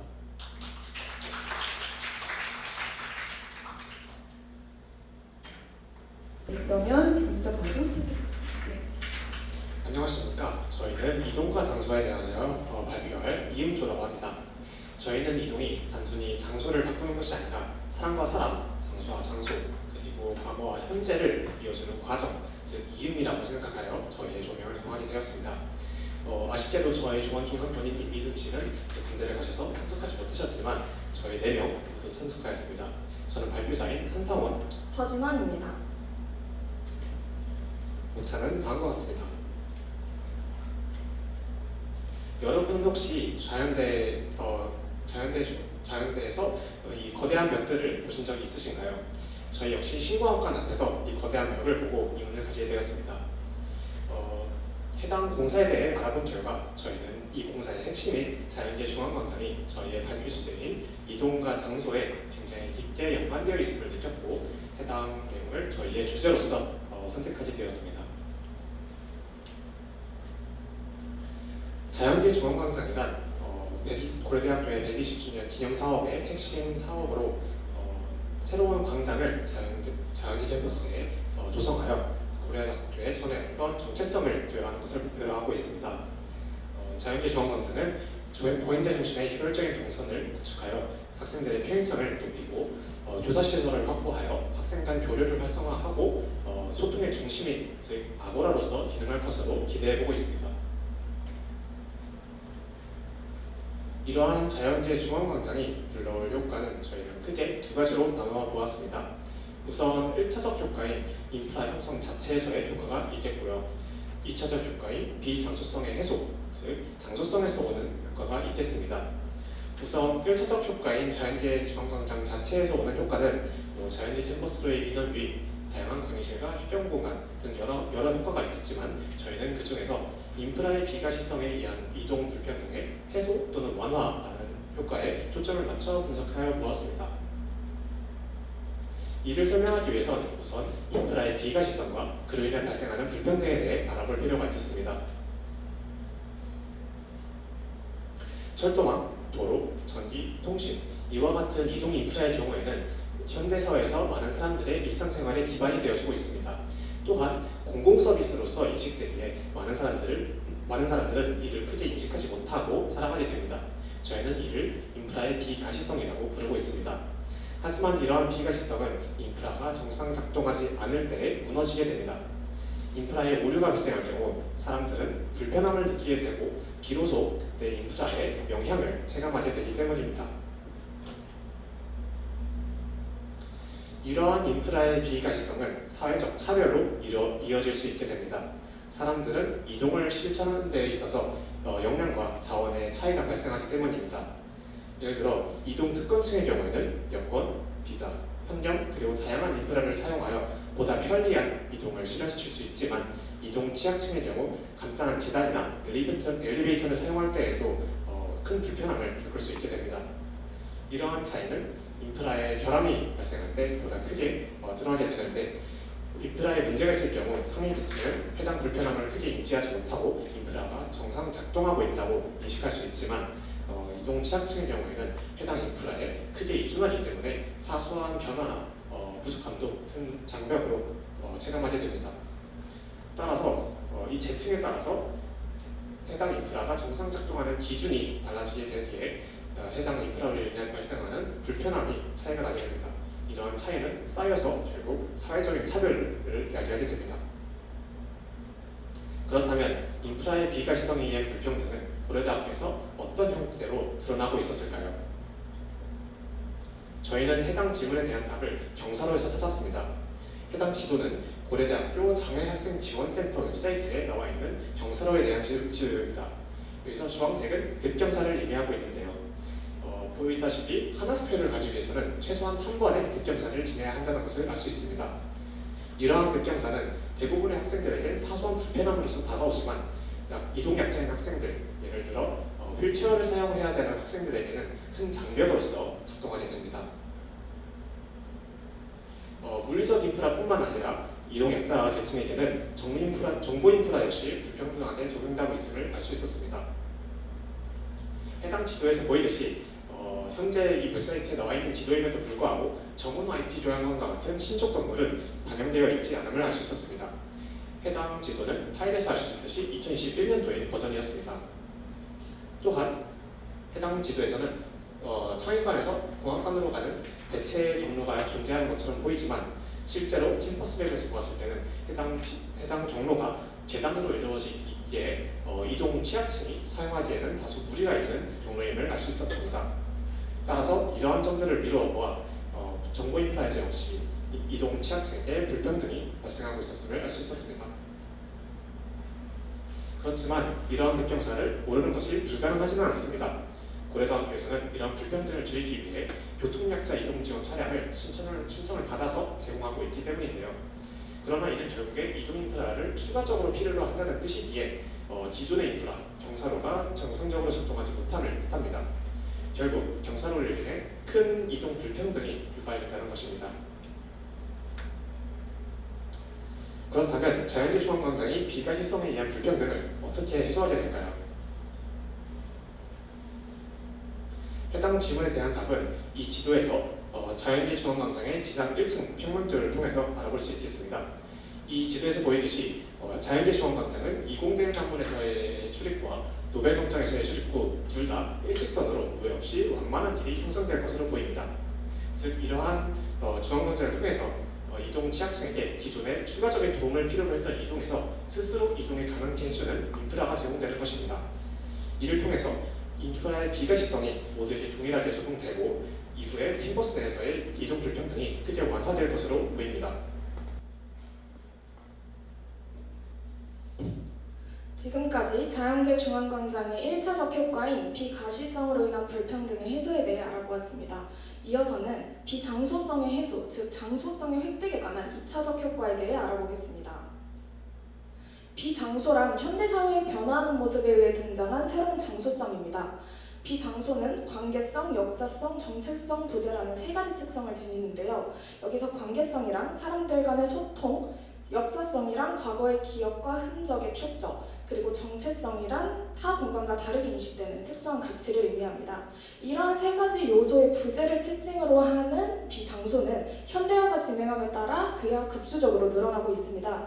이러한 비장소의 예시로 공항, 고속도로 등이 있습니다. 주차장 또한 비장소의 대표적인 사례 중 하나입니다. 그 이유로는 첫 번째, 공간의 사용 방식이 주차라는 한 가지로 획일적이며 상징성이 결여있기 때문에 정체성이 부재합니다. 또한 두 번째, 타인과의 교류, 만남을 추구할 수 있는 공간이 아니므로 관계성 또한 부재합니다. 마지막으로 이용자의 경험과 기억이 축적되는 공간이 아니기에 역사성이 부재한다고 볼 수 있고, 이러한 세 가지 요인의 부재를 만족시키는 주차장은 비장소로서 인식됨을 알 수 있습니다. 그렇다면 이러한 비장소성과 상반되는 개념인 장소성이 형성되려면 어떤 과정을 거쳐야 할까요? 먼저 비장소와 같이 단순한 환경과 공간에 인간의 경험 및 체험이 쌓이게 되면 의미가 생성되게 됩니다. 이러한 의미가 점차 축적되면서 장소가 형성되게 됩니다. 이렇게 형성된 장소의 사회적, 문화적 관계성을 기반으로 역사성이 보존되면서 해당 공간만의 정체성이 형성된다는 개념이 바로 장소성입니다.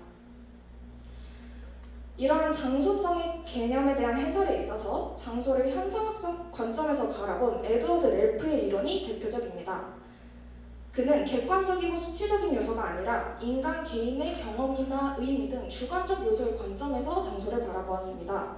그는 특정 장소에서 개인이 느끼는 정서적 애착이나 의미를 강조하였고, 그가 말했던 장소의 본질적인 특성은 역사적 연속성, 개인 및 공동체의 정체성과 인간의 관계가 밀접한 연관을 이룬다는 점으로 설명했습니다.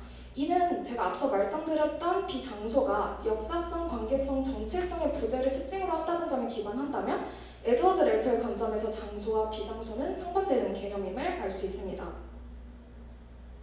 이러한 장소성과 관련된 개념을 토대로 저희 중앙광장의 설계도를 살펴보겠습니다.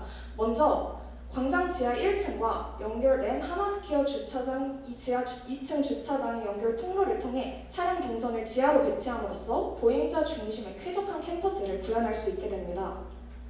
또한 좌측 노란색 구역의 개방감 있는 강의실과 주황색 구역의 스터디 라운지를 연계함으로써 학생들이 자연스럽게 교류하고 소통할 수 있는 광장의 기능을 할 것임을 예상해 볼 수 있습니다.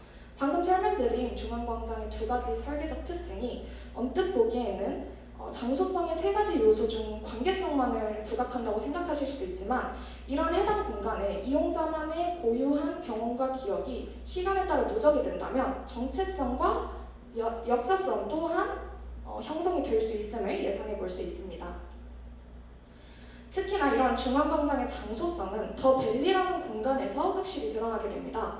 더 벨리란 사진에서 보시다시피 통유리를 통해 내부와 외부의 시각적 연계가 극대화된 지하 광장입니다.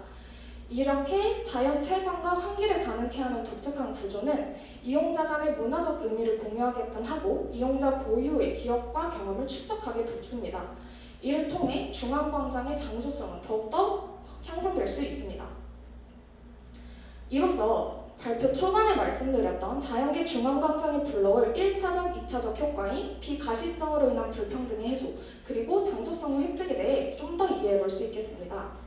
즉, 급경사에 따라 이동 약자에게 큰 불편함을 유발하고 이동에 불평등을 발생시켰던 기존의 자연계 캠퍼스의 대신에 자연계 중앙광장은 경사로라는 인프라의 비가시성을 정상화하고 구성원들 사이의 불평등을 완화시킬 수 있습니다. 또한 주차라는 기능적 목적만을 가진 공간이었던 주차장 대신에 자연계 중앙광장은 인프라의 제약에서 벗어나 학생들의 휴식, 만남 등 다양한 활동을 위한 공간으로서 기능할 것입니다. 따라서 자연계 중앙광장은 공간의 기능적 의미를 넘어서 고려대학교의 사회문화적 장소성을 강화하는 기반이 될 수 있을 것입니다. 이러한 자연계 중앙광장의 신설에 따라 발생할 함께 생각해볼 문제와 대안에 대해서 말씀드리도록 하겠습니다. 앞서 설명드린 것처럼 자연계 중앙광장의 신설은 기존의 이동 불평등을 완화시키고 비장소였던 주차장의 장소성을 부여해서 새로운 공간으로 변화시키게끔 만들 것입니다. 하지만 저희조는 여기서 그치지 않고 고려대학교의 장소성을 보다 더 향상시키고 본교가 학생들의 사회적이고 경험적인 장소가 되기 위해 필요할 추가적인 인프라에 대해 더 다양하게 생각해 보았고 이에 대한 대안을 2개 제시해 보았습니다. 그의 첫 번째가 영화관입니다. 6년간 이어져 왔던 고려대학교 내 영화관인 시네마트랩은 8년 전에 폐관한 상태입니다. 그리고 양남 근방에 존재하는 영화관은 하고 여러분들도 잘 아시다시피 성신여대 근처 하나밖에 없습니다. 이에 따라 영화를 보러 가기 위해선 먼 걸음을 달려가야 하고 이는 학생들의 문화생활과 사회적 경험을 제한시키고 있습니다. 하지만 캠퍼스 내 영화관이 재도입된다면 어떨까요? 이런 영화관의 재도입은 여러 가지 효과를 불러일으킬 수 있는데요. 첫 번째는 시네마트랩의 폐관으로 상실된 장소성을 다시금 회복시켜줄 것입니다. 또한 학생들의 문화 선택지가 확대되고 영화관까지 이동이 편리하기에 생활권 내 문화 소비가 가능해집니다. 마지막으로 영화 관람 외에도 단과대별 영화제, 응원정 생중계, 학회 발표 등 영화관이 다양한 목적을 띠는 소통의 광장으로서 기능하게 된다면 고려대학교의 공동체 문화 형성에 큰 도움이 될 것입니다. 두 번째 대안으로서의 인프라는 크림슨 아고라입니다. 저희는 크림슨 아고라를 교류의 중심지라는 의미의 아고라와 고려대의 상징적인 크리스마를 결합해서 정명하였고 사진 속의 별마당 도서관을 레퍼런스로 삼아서 공간을 구성해 보았습니다. 이런 크림슨 아고라 내에는 다양한 주체들이 교류할 수 있는 팝업존, 고려대학교의 문화인 밥약 시 이용할 수 있는 카페나 고려대의 문화를 홍보하는 데 사용될 수 있는 굿즈샵, 그리고 광장의 잔디에서 사용될 수 있는 돗자리와 같은 편의물품을 대여해주는 시스템을 유치해 보았습니다. 이를 통해 크림슨 아고라는 고려대학교의 장소성을 강화시킬 뿐더러 고려대학교의 새로운 랜드마크로서 자리매김할 수 있게 될 것입니다. 저희 조가 발표를 준비하면서 참고했던 문헌은 다음과 같습니다.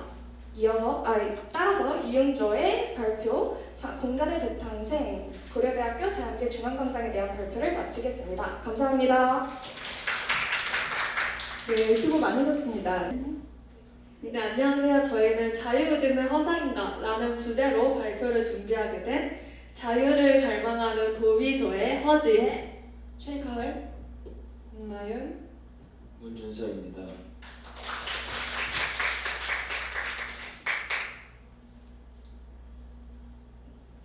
그럼 발표를 들어가기 앞서 간단한 상황을 제시해 보려고 합니다. 지금은 밤 11시, 야식이 슬슬 고프기 시작한 한 남성이 있습니다. 이 남자는 고민한 끝에 치킨을 주문하고 아주 만족스러운 표정을 지었습니다. 그는 당당하게 말했죠. 오늘 하루 고생한 나를 위해 내가 직접 메뉴를 고민해서 선택했어. 이건 내 완벽한 자유의지야. 라고 해요. 반면 옆에 있는 여자는 조금 당황스러운 표정입니다. 분명 내일부터 다이어트라고 다짐을 했는데 정신을 차려보니 이미 떡볶이를 결제하고 있었거든요. 이상하다. 주문할 생각이 없었는데 그냥 홀린 듯이 손가락이 움직였어요. 라고요. 우리는 보통 왼쪽 남자처럼 내 행동의 주도권이 나에게 있다고 믿으면서 살아갑니다. 하지만 우리가 느끼는 이 주도권이라는 감각이 얼마나 믿을 만한 걸까요? 최근 신경과학은 우리가 자유의지라고 믿었던 영역들이 사실은 뇌라는 제어판이 이미 내린 결과값일 수도 있다는 충격적인 가능성을 제시합니다. 과연 우리는 우리 삶의 진정한 주인일까요? 우리는 정말로 우리의 행동을 스스로 결정하고 있을까요? 오늘 발표는 크게 두 단계로 진행됩니다. 먼저 신경과학이 밝혀낸 사실들이 우리가 믿어온 선택 주체를 어떻게 흔들고 있는지 살펴볼 것입니다. 그리고 이어서 이런 결과들이 우리가 살아가는 사회에 어떤 질문을 던지는지 그 답을 찾아보려고 합니다. 정말 나의 선택일까? 그 첫 번째 질문입니다. 우리는 흔히 내 몸의 주인으로서 내가 모든 것을 통제한다고 믿지만 최근 뇌과학은 조금은 다른 이야기를 하고 있습니다. 먼저 불린의 실험을 통해 우리가 스스로를 어떻게 속이고 있는지 알아보도록 하겠습니다. 분리뇌란 좌뇌와 우뇌를 연결하는 뇌량이 절단된 상태를 말합니다. 뇌량을 절단하게 되면 좌우뇌가 정보를 주고받지 못하게 되고 그 결과 마치 한 사람 안에 두 명의 의식이 존재하는 것처럼 보인다고 합니다. 신경과학자 가자니가는 분리뇌 환자의 시야 앞에 가림막을 설치하는 실험을 진행했습니다. 이렇게 하면 왼쪽에 있는 겨울 풍경은 왼쪽 눈으로만, 오른쪽에 있는 닭발 그림은 오른쪽 눈으로만 확인할 수 있게 됩니다. 그런데 이때 좌뇌가 몸의 오른쪽을 그리고 우뇌가 몸의 왼쪽을 교차로 담당하기 때문에 왼쪽 눈을 통해 들어온 정보는 우뇌로, 오른쪽 눈을 통해 들어온 정보는 좌뇌로 전달됩니다. 가자니가는 남자에게 무엇을 받느냐고 묻자 환자는 닭발이라고 대답합니다. 일반적인 사람이었다면 겨울 풍경과 닭발을 모두 받겠다고 대답했겠지만 분리뇌 환자들은 좌뇌와 우뇌의 정보 교환이 불가능하고 말할 수 있는 능력은 좌뇌가 담당합니다. 때문에 말할 수 있는 좌뇌가 본 것은 오른쪽 눈으로 본 닭발이기 때문에 자연스럽게 닭발만 보인다고 대답한 것이죠. 가자니가는 다음으로 오른손으로 아까 본 그림과 관련된 그림을 고르라고 합니다.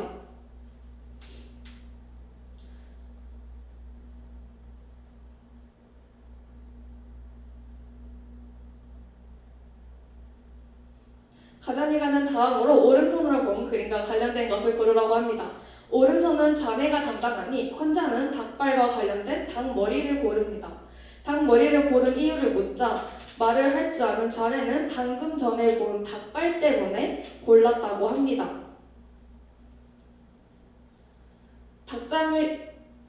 가자니가가 이번에는 아까 본 그림과 어울리는 풍경을 왼손으로 고르라고 합니다. 왼손은 우뇌가 담당하고 우뇌는 닭발이 아니라 겨울 풍경을 봤죠. 남자는 아까 본 겨울 풍경과 어울리는 눈치 오는 삽을 왼손으로 고릅니다. 그리고 가자니가가 왼손으로 삽을 왜 선택했는지를 묻자 환자의 좌뇌는 이렇게 말했습니다. 닭장을 피우려면 삽이 필요하잖아요. 좌뇌는 겨울 풍경을 본 적이 없지만 모른다고 인정하기보다는 자신의 행동을 그럴듯하게 합리화한 것입니다. 즉 좌뇌는 모르는 정보를 스스로 지어내며 이야기를 만들어내는 경향을 보입니다.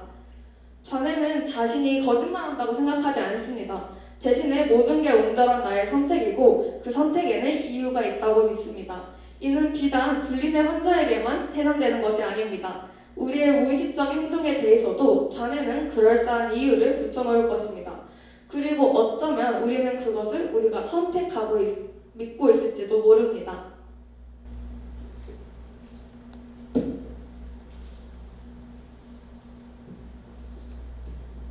우리의 선택이 우리 스스로의 결정이 아닐 수도 있다는 근거는 또 있습니다.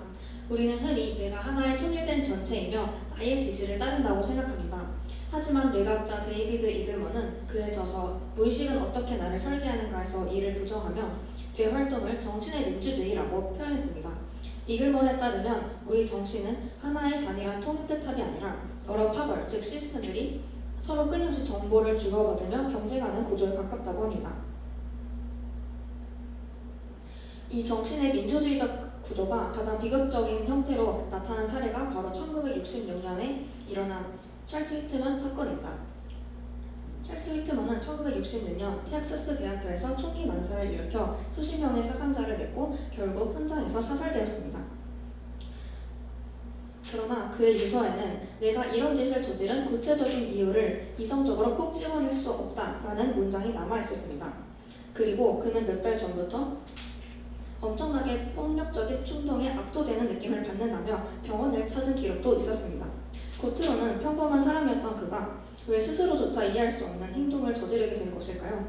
그 이유는 휘트먼의 시신 부검 결과에서 나타났습니다. 그에 뇌에서 동전 크기의 종양이 발견된 것입니다. 이 종양은 감정과 공격성을 조절하는 핵심 부위인 편도체를 압박하고 있었고 그렇게 휘트먼은 편도체가 손상되면서 충동 조절 능력을 잃게 된 것입니다. 즉, 이글먼의 정신의 민주주의를 빌려 표현하자면 종양으로 인해 공격성을 유발하는 시스템이 비정상적으로 활성화되면서 사회와 이성을 담당하는 시스템과 공격성 시스템이 충돌해 공격성 시스템이 지배권을 쥐게 된 결과인 것입니다.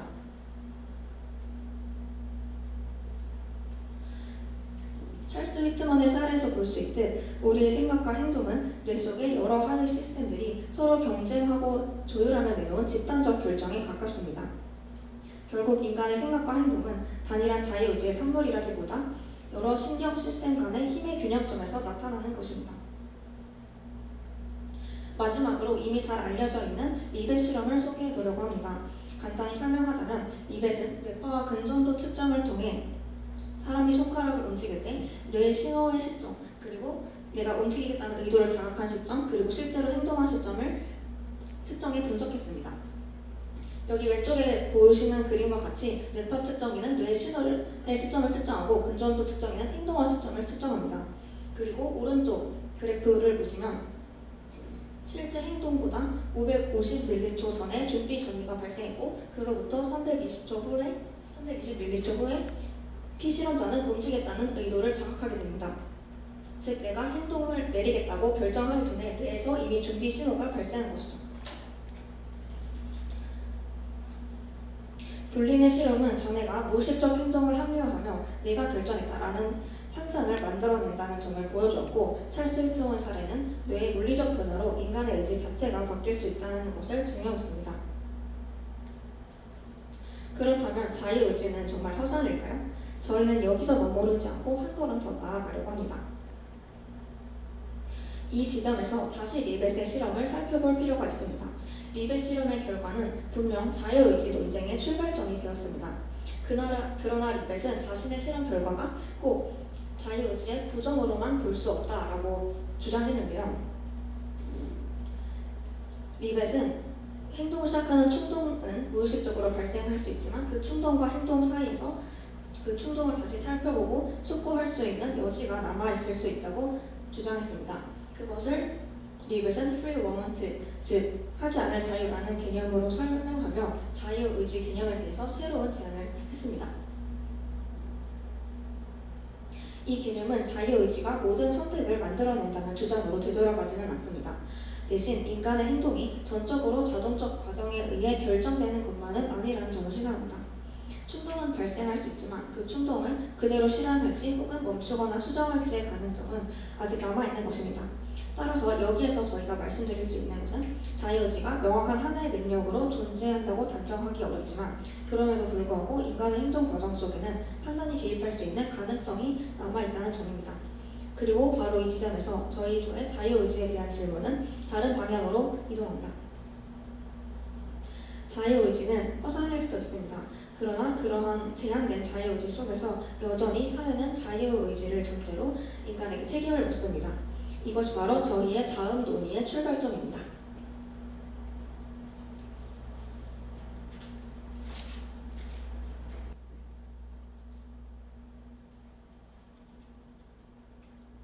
그렇다면 사회는 왜 여전히 인간에게 책임을 묻는 걸까요?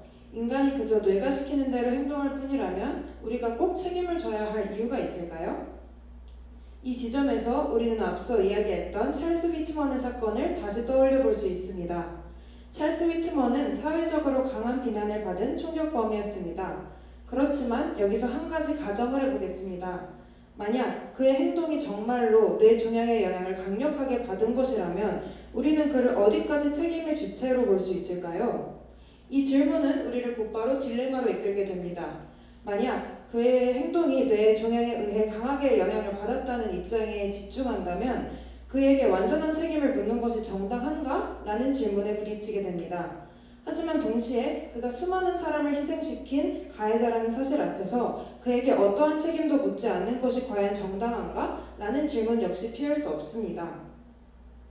중요한 점은 사회가 이 지점에서 곧바로 그에게는 어떠한 책임도 없어 라는 결론으로 나아가지 않는다는 사실입니다.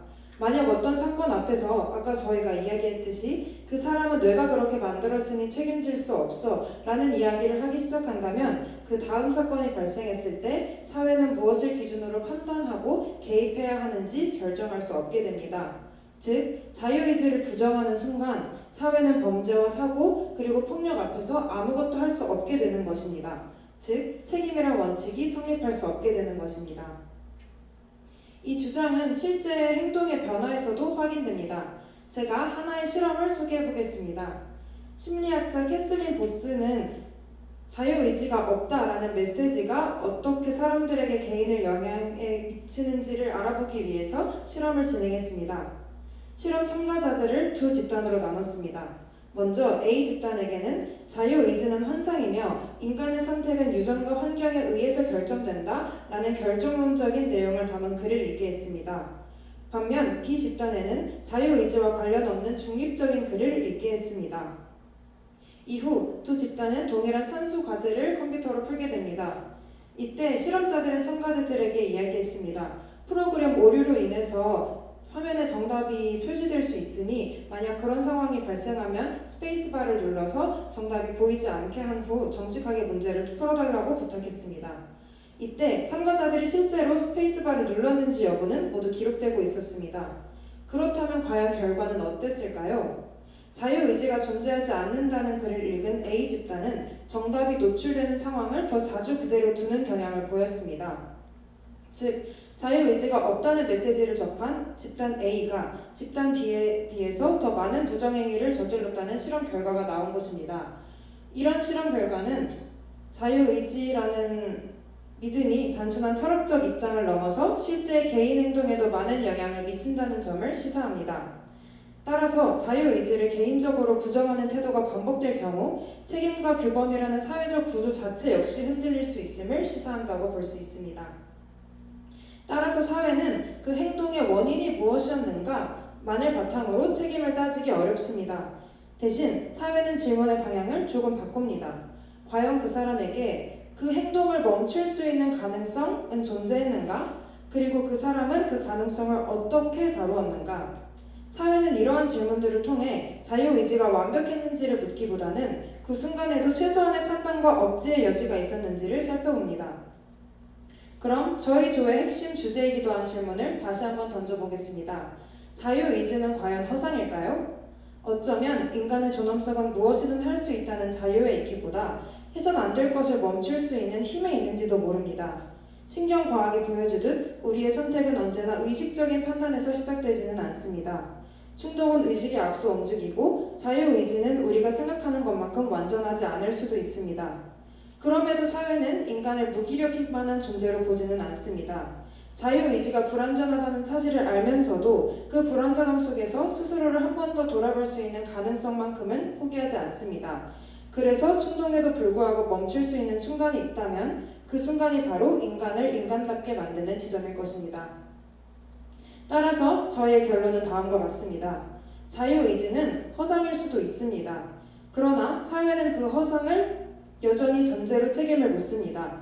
자유의지가 완벽하다고 믿기 때문이 아니라 인간에게는 끝내 인간답게 행동할 수 있는 가능성이 남아있다고 사회가 전제하기 때문입니다. 그리고 바로 그 전제가 불완전한 인간들이 함께 살아갈 수 있게 만드는 사회라는 구조의 토대입니다. 이상으로 발표 마치도록 하겠습니다. 감사합니다. 네, 안녕하세요. 저희는 질문하는 예술, 객체로서 답하는 관람객이라는 제목으로 발표를 하게 될 예술 세계의 탐구 박타은입니다. 그중 저희는 발표를 맡은 컴퓨터학과 신현빈, 경영학과 김지윤, 심리학부 김시우입니다. 여러분은 현대미술에 대해 어떻게 생각하시나요? 먼저 현대미술 작품 몇 가지를 보여드리겠습니다. 이처럼 물체의 변화도 없고 단순해 보이는 작품은 나도 할 수 있겠다라는 생각을 일으킵니다. 또한 이런 난해한 현대미술 작품을 보면 저런 것이 과연 예술 제품이 맞는지 의문이 생깁니다. 이런 난해함 때문에 우리는 현대미술을 어떻게 바라보고 감상해야 하는지 막막해지기도 합니다. 하지만 난해한 현대미술에 의문만 품고 지나가거나 한 명의 비평가 혹은 작가의 설명을 고지고대로 받아들이는 것은 바람직하지 않다고 생각했습니다. 따라서 저희는 이런 작품을 어떻게 바라보아야 하는지에 대해 의문을 가지고 탐구해보았습니다. 네, 목차입니다. 먼저 현대미술의 난해함이 본격화된 다다이즘을 살펴보고 현대미술을 생각하는, 이해하는 미학적 관점들을 통해 기술의 발전으로 변화된 현대사회에서 우리가 현대미술과 어떻게 관계 맺어야 할지 함께 생각해보는 시간을 갖고자 합니다. 그럼 먼저 현대미술이 가진 난해함이 시작된 배경인 다다이즘에 대해 함께 보겠습니다. 예술은 그 역사가 시작된 순간부터 지금까지 계속해서 변화와 발전을 거쳐왔습니다. 하지만 그럼에도 예술은 숙련된 전문가만이 할 수 있는 것이었고 여전히 시대별로 추구하는 정형화된 형식과 주제가 존재했습니다. 하지만 다다이즘 이후부터는 모든 게 달라지기 시작했습니다. 다다이즘은 유럽과 미국에서 일어난 반이성, 반예술, 반합리주의, 허무주의적 예술 운동으로 기존 전통 예술의 고정관념과 규칙을 파괴하며 반예술적 활동과 태도를 보인 사조입니다. 다다이즘은 1차 세계대전에서 만들어졌습니다. 과학의 발전과 합리주의적 이성을 강조했던 시대의 결과는 전쟁이었고 이에 이성 합리주의의 회의를 느낀 여러 예술가와 지성인들이 과학의 발전이 문명의 자멸을 초래했다고 비난했습니다. 그렇게 유럽과 미국에서 반이성, 반예술, 반합리주의 예술운동이 시작되며 다다이즘이 탄생했습니다. 다다이즘 작가 한스 아르프에 의하면 다다이즘 작가들은 당시 세상의 모든 것을 거부, 부정했고 전통적인 정치, 도덕, 사회 그리고 예술에서도 기존 고정관념과 규칙을 파괴하고자 했습니다. 이러한 다다이즘을 대표하는 예술가인 듀샹의 레디메이드는 기성품을 그대로 활용해 만드는 미술 작품을 의미합니다. 이는 예술의 물리적 형태보다 맥락과 관점의 변화를 강조합니다. 예를 들어 마르셀 듀샹의 1913년작 자전거 바퀴라는 작품은 자전거 바퀴와 의자를 결합했을 뿐이지만 미술관에 배치되는 것만으로 새로운 존재론적 의미를 얻습니다. 또한 관람객은 이것도 예술이 될 수 있는가? 라는 질문을 품게 되며 이 의문 자체가 작품의 중요한 일부로서 물리적 변형됨이 없었음에도 해당 작품이 예술로 인정받는 이유가 됩니다. 듀샹의 행위가 중요한 이유는 예술이 더 이상 물리적 형태나 작가의 손길에만 의존하지 않고 상황 맥락과 관람자의 질문 속에서 기성품의 우연한 발견과 작가의 의도 자체가 작업으로 인식될 수 있게 됐다는 점입니다. 자전거 바퀴와 의자라는 객체는 미술관에 들어가면서 새로운 의미, 질문, 그리고 해석을 만들어냅니다. 즉, 예술 작품은 고정된 답을 제시하는 것이 아니라 관람객의 다양한 해석과 생각을 요구하는 객체가 되었으며 관람객은 수동적 감상자가 아닌 작품의 의미를 만들어내는 주체적 역할로 변화되었습니다.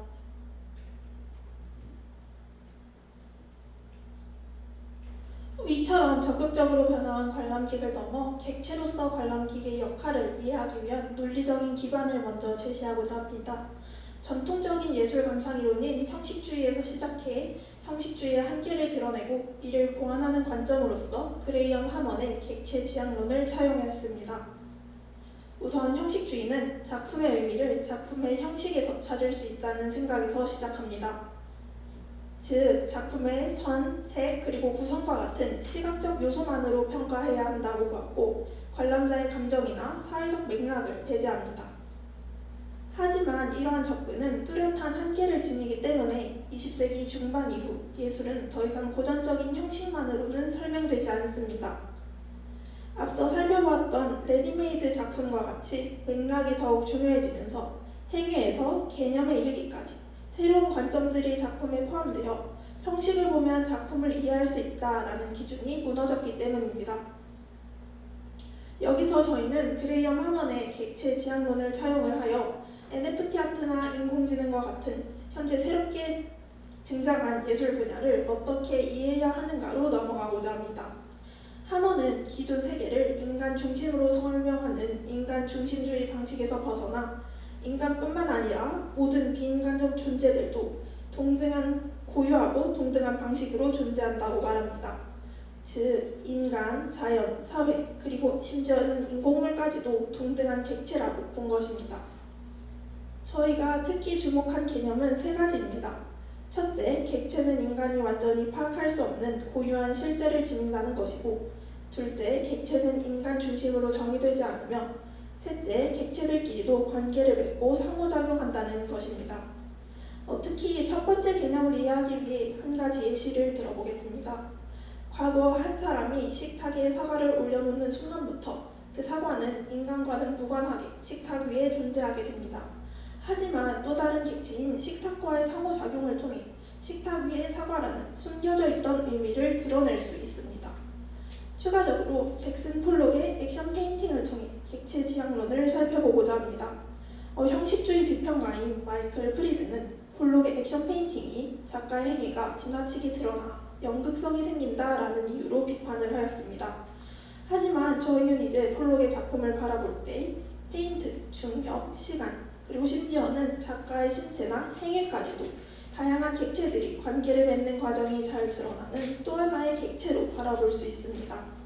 정리하자면 예술은 많은 객체들이 서로 상호작용하며 숨겨진 의미를 드러내는 과정 속에서 만들어지는 것이고, 예술작품 또한 하나의 객체로 바라보아야 한다는 것입니다. 앞서 설명한 개념을 바탕으로 저희는 하먼이 말한 객체의 범위를 확장시켜 보았습니다.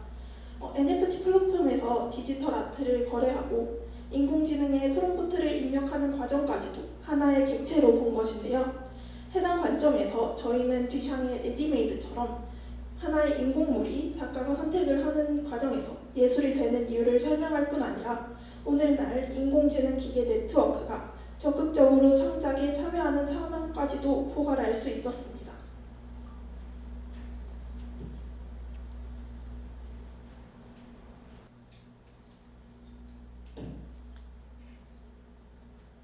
네, 그럼 방금 언급한 객체 지향론을 바탕으로 해서 현대기술의 발전으로 인해 변화된 예술을 어떻게 바라보아야 하는지 살펴보겠습니다. 요즘 예술은 다양한 현대기술의 발전 덕분에 기존의 예술과는 다른 창작 환경을 만들고 있습니다. 특히 복제기술이나 AI 이미지, 그리고 NFT 아트와 같은 현대미술은 예술의 생산 방식과 예술에 대한 사람들의 해석 방식을 바꾸고 있습니다.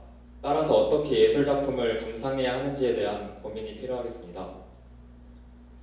사진기술이나 필름과 같은 복제기술이 발전하면서 현대에는 원작을 직접 보지 않고도 다양한 작품을 접할 수 있게 되었습니다. 하지만 벤야민의 복제기술 이론에 따르면 이러한 복제기술의 발전으로 인해서 원작이 지니는 고유한 아우라가 약화되는데요. 즉, 원작의 권위를 흔드는 것이죠. 그렇다면 우리는 원본과 복제품을 어떤 방식으로 감상해야 할까요? 복제기술만이 제공할 수 있는 미적 경험은 무엇인가를 생각하면서 감상하는 방법이 있을 것입니다.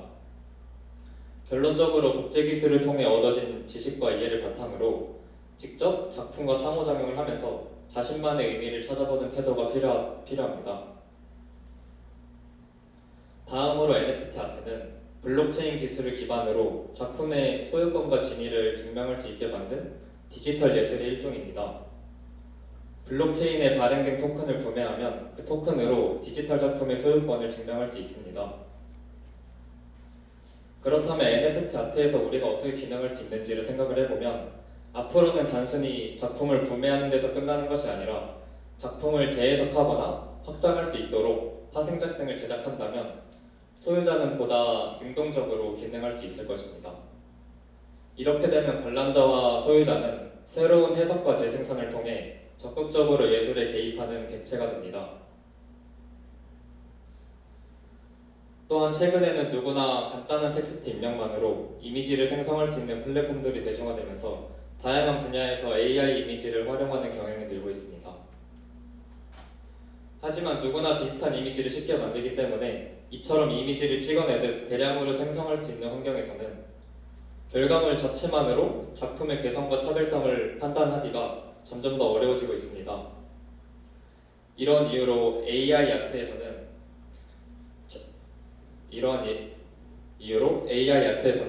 작품이 왜 만들어졌는지와 작가의 어떤 의도나 관점이 닿는지를 파악하는 게 더욱 중요해질 것입니다. 앞서 말했듯이 AI 작품을 감상할 때는 표면적인 기술이나 표현 방식보다는 창작자가 어떤 의도나 설명으로 작품을 만들었는지를 적극적으로 이해하는 것이 더욱 중요해집니다. AI가 창작자의 의도를 완전히 구현해주지 못하는 만큼 그 의도를 해석하고 찾아내려는 관람자의 능동적인 역할이 필요한 것입니다.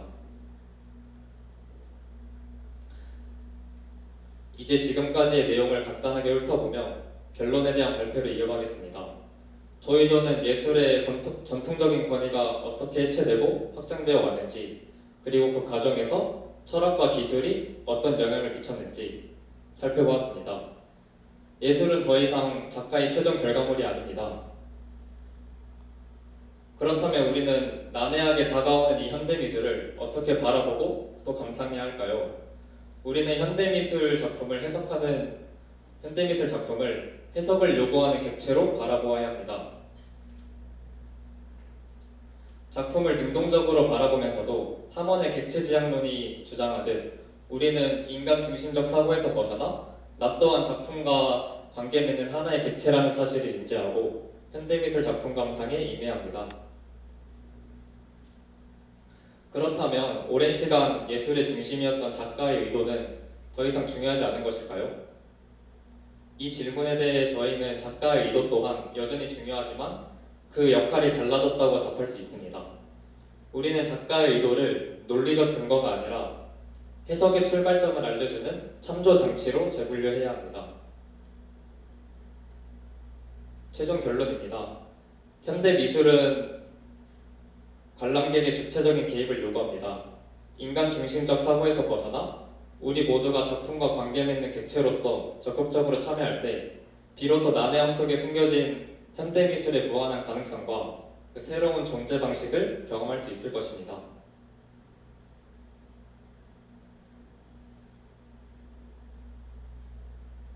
사용은 7초입니다.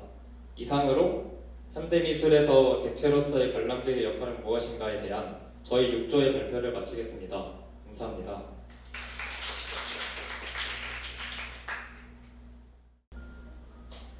안녕하십니까. 기술이 바꾼 일과 삶의 방식의 주제로 발표할 불사조 정단우, 이현, 홍세민, 이승은입니다.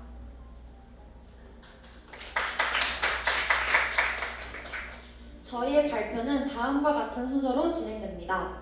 먼저 익숙했던 일상이 사라졌다에서는 과거와 비교해 오늘날의 근무 형태가 어떻게 바뀌었는지 살펴보겠습니다. 이어서 기술이 공간을 무너뜨리다에서는 저희 조가 근무 변화의 핵심 요인이라 판단한 기술을 다루겠습니다.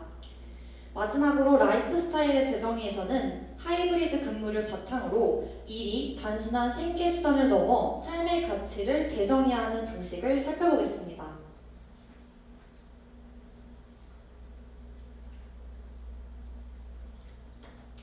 첫 번째 파트는 익숙했던 일상이 변화했다입니다. 자, 일을 하려면 우리가 보통 어디를 가야 하죠? 네, 바로 직장인데요. 일을 하려면 출근을 해야 한다라는 상식이 저희에게 당연했습니다. 하지만 코로나 팬데믹 이후 이러한 공식이 점차 무너지게 되었는데요. 사람들이 사무실이 아닌 카페, 집, 심지어는 여행지에서까지 일을 하기 시작했기 때문입니다. 코로나 이전에는 7.9%에 불과했던 원격 근무자의 비율은 CEPR에 따르면 33%까지 증가했다고 합니다. 이 옆에 있는 그래프를 봐주시면 감사하겠습니다. 코로나가 더 확산되고 강력한 변이가 발생할수록 재택근무의 비율 또한 기하급수적으로 증가했다는 것을 확인할 수 있습니다. 이로 인해 저희의 삶에 생긴 변화를 알아보겠습니다. 가장 눈에 띄는 변화 중 하나는 대부분의 직장인이 매일같이 타는 대중교통의 통근량이 감소했다는 것입니다.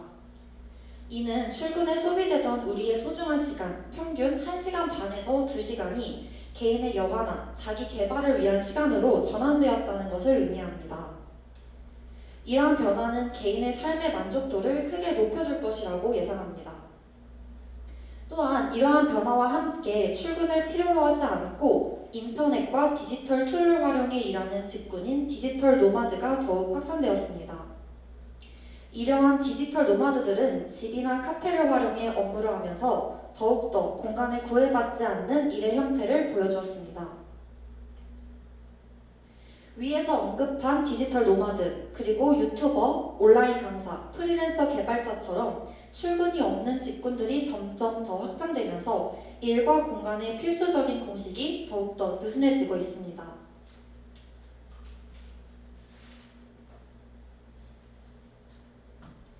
두 번째 파트는 기술이 공간을 무너뜨리다입니다. 일에 있어 공간의 제약이 허물어진 것은 단순히 환경이나 코로나 때문은 아니라고 판단했습니다. 이러한 상황에 발맞추어 빠르게 진화한 도구 또한 강력한 요인 중 하나입니다. 대표적으로 3가지 툴이 있는데요. 첫 번째는 우리 모두에게 너무나 익숙한 줌입니다. 줌은 대면 근무에서 가장 중요한 요소인 회의실을 대체할 수 있는 도구입니다. 화면 공유, 채팅 기능, 회의 녹화 기능, 화이트보드 기능 등 어쩌면 대면 회의보다 더 발달된 회의 환경을 제공하고 있습니다. 다음은 슬랙입니다. 줌이 회의실을 디지털로 옮겨왔다면 슬랙은 사무실이나 회사 복도에서 나누던 대화들을 디지털로 옮겨왔습니다. 토픽별 채팅방과 클라우드를 통한 파일 공유는 협업의 효율을 극대화해 대면 근무를 원격으로 전환하는 데 큰 도움을 주고 있습니다. 마지막은 노션인데요. 회사의 종이 서류들 그리고 화이트보드를 클라우드로 옮겨왔다고 볼 수 있는 도구입니다. 이는 문서와 데이터베이스를 하나로 통합하여 가상의 워크스페이스를 제공합니다. 저희 또한 발표를 준비하면서 비대면으로 준비하는 과정에서 줌과 노션을 활용하기도 하였습니다. 방금 설명드린 고도화된 원격 근무 툴들의 발전과 더불어 다양한 재택근무 직군들이 등장하며 도입부에 언급한 일은 곧 출근이다 라는 공식은 더 이상 볼 수 없게 되었습니다. 그리고 아까 언급했듯 이러한 환경에서 등장한 새로운 라이프 스타일이 바로 디지털 노마드입니다. 디지털 노마드는 디지털과 유목민을 뜻하는 노마드를 합해서 만든 단어로 말 그대로 디지털 유목민을 뜻합니다. 장소에 제약받지 않고 디지털 기술들을 활용해 마치 유목민처럼 자유롭게 일하고 생활하는 사람들을 일컫습니다. 과거에는 주로 IT 전문가를 비롯한 소수의 직종에서만 발견할 수 있었지만 기술의 발전과 더불어 현재는 더욱더 넓은 직종에서 디지털 노마드 형태를 확인할 수 있습니다. 이를 증명하듯 디지털 노마드 비자라는 프로그램이 전 세계 곳곳에서 도입되고 있습니다. 이 비자는 특정 장소에 얽매이지 않고 원격으로 일하는 사람들이 다른 나라에 장기 체류를 할 수 있게 법적으로 허용하는 제도입니다. 현재 40개 이상의 국가에서 시행되고 있습니다. 이러한 변화는 사람들이 이미 세계적으로 일의 유목화라는 새로운 삶의 형태를 수용하기 시작했음을 알 수 있습니다.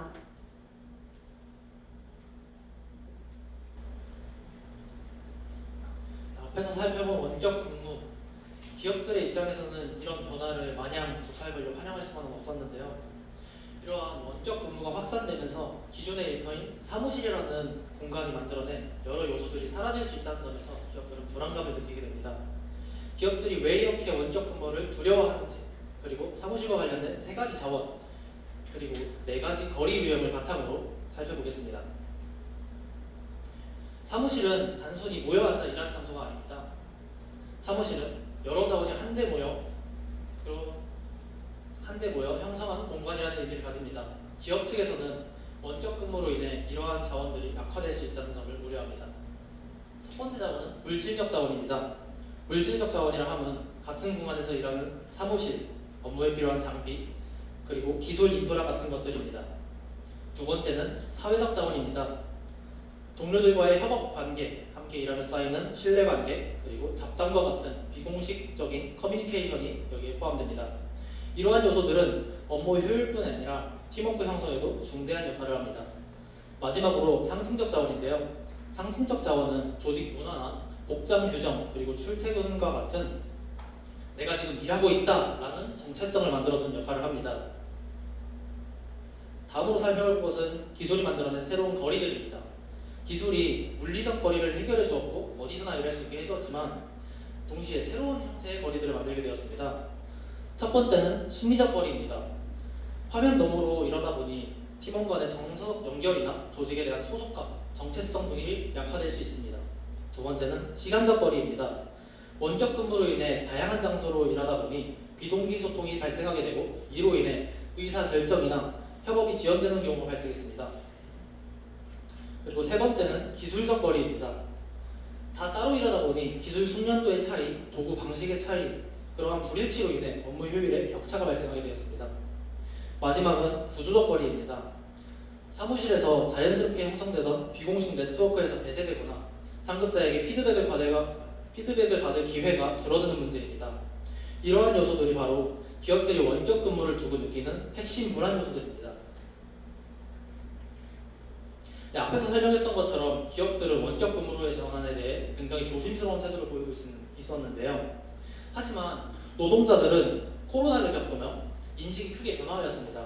원격 근무를 경험하며 느꼈던 자율성을 직접 체감하게 된 것이죠.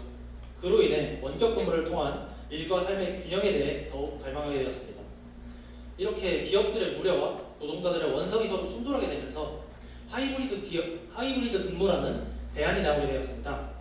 하이브리드 근무란 기존의 대면 근무 방식과 새로 도입된 원격 근무 방식을 결합한 근무 형태로 기업 측에서는 대면 협업과 조직 문화를 일정 부분 유지할 수 있고 노동자 측에서는 출퇴근 부담을 줄이면서 유연한 근무가 가능해졌습니다. 다음은 하이브리드 기업 근무 사례입니다. 구글이나 슬랙 같은 IT 기업뿐만 아니라 포드모터스, 시티그룹과 같은 다양한 계열의 산업 기업 또한 하이브리드 근무를 도입한 사례가 있습니다. 이와 같이 여러 회사들이 하이브리드 근무를 형식으로 나아가며 업계 표준으로 자리 잡고 있습니다. 하지만 하이브리드 근무 역시 기업들의 우려는 여전히 남아 있습니다. 하이브리드 근무 역시 원격 근무 방식이 가지는 단점이 그대로 남아있기 때문이죠. 네, 기업들은 아까 설명한 세 가지 자원인 물질적, 사회적, 그리고 상징적 자원의 손실, 그리고 업무 과정을 관리 감독하기 어려워져 생기는 업무 효율, 그리고 생산성의 감소에 대한 우려, 또 감독하기 어려워 생기는 정보 유출이나 규정 위반과 같은 리스크, 출퇴근한 직원의 부재로 인한 기존의 운영 그리고 인프라 효율의 감소 등 이와 같은 걱정들과 의문점을 아직 해결하지 못하였습니다. 하지만 방금 우리가 같이 살펴본 것은 기업들의 우려일 뿐이고 실제 니트에서 발행한 The State of Remote Work 2025 리포트에 따르면 실제 통계는 약간 다른 양상을 보입니다. 이 리포트에 따르면 하이브리드 근무 시스템을 통해 생산성 향상을 느끼는 직원의 비율은 약 84%에 다다르고 실제로 약 35에서 40%의 생산성 향상을 가져오고 있습니다. 그리고 하이브리드 근무를 통해 사무실 공간과 운영 비율 감소 그리고 부대 비용이 줄여든 영향으로 직원 한 명당 최대 11,000달러까지 비용을 절감할 수 있어 경제적 이점이 있다는 통계도 나왔습니다. 또 하나 주목할 점은 지속 가능성입니다. 하이브리드 근무로 인해 약 5,400만 톤의 탄소 배출이 감축되었습니다. 물론 하이브리드 근무 역시 통계적으로 본다면 문제가 없는 것은 아닙니다. 원격 근로자의 약 29%는 소통의 어려움을 느낀다고 대답했고 약 22%는 고립감을 지적했습니다. 이처럼 하이브리드 근무는 기업들이 우려했던 생산성 그리고 비용과 같은 측면에서는 충분한 가능성을 보여주고 있지만 사람과 사람 사이를 연결해주는 부분에서 여전히 문제가 남아있다는 것을 알 수 있습니다. 네.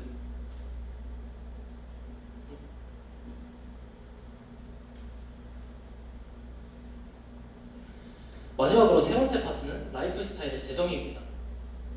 저희가 라이프 스타일을 재정의하기에 앞서 우선 하이브리드 근무에 대한 보완이 먼저 필요해 보입니다.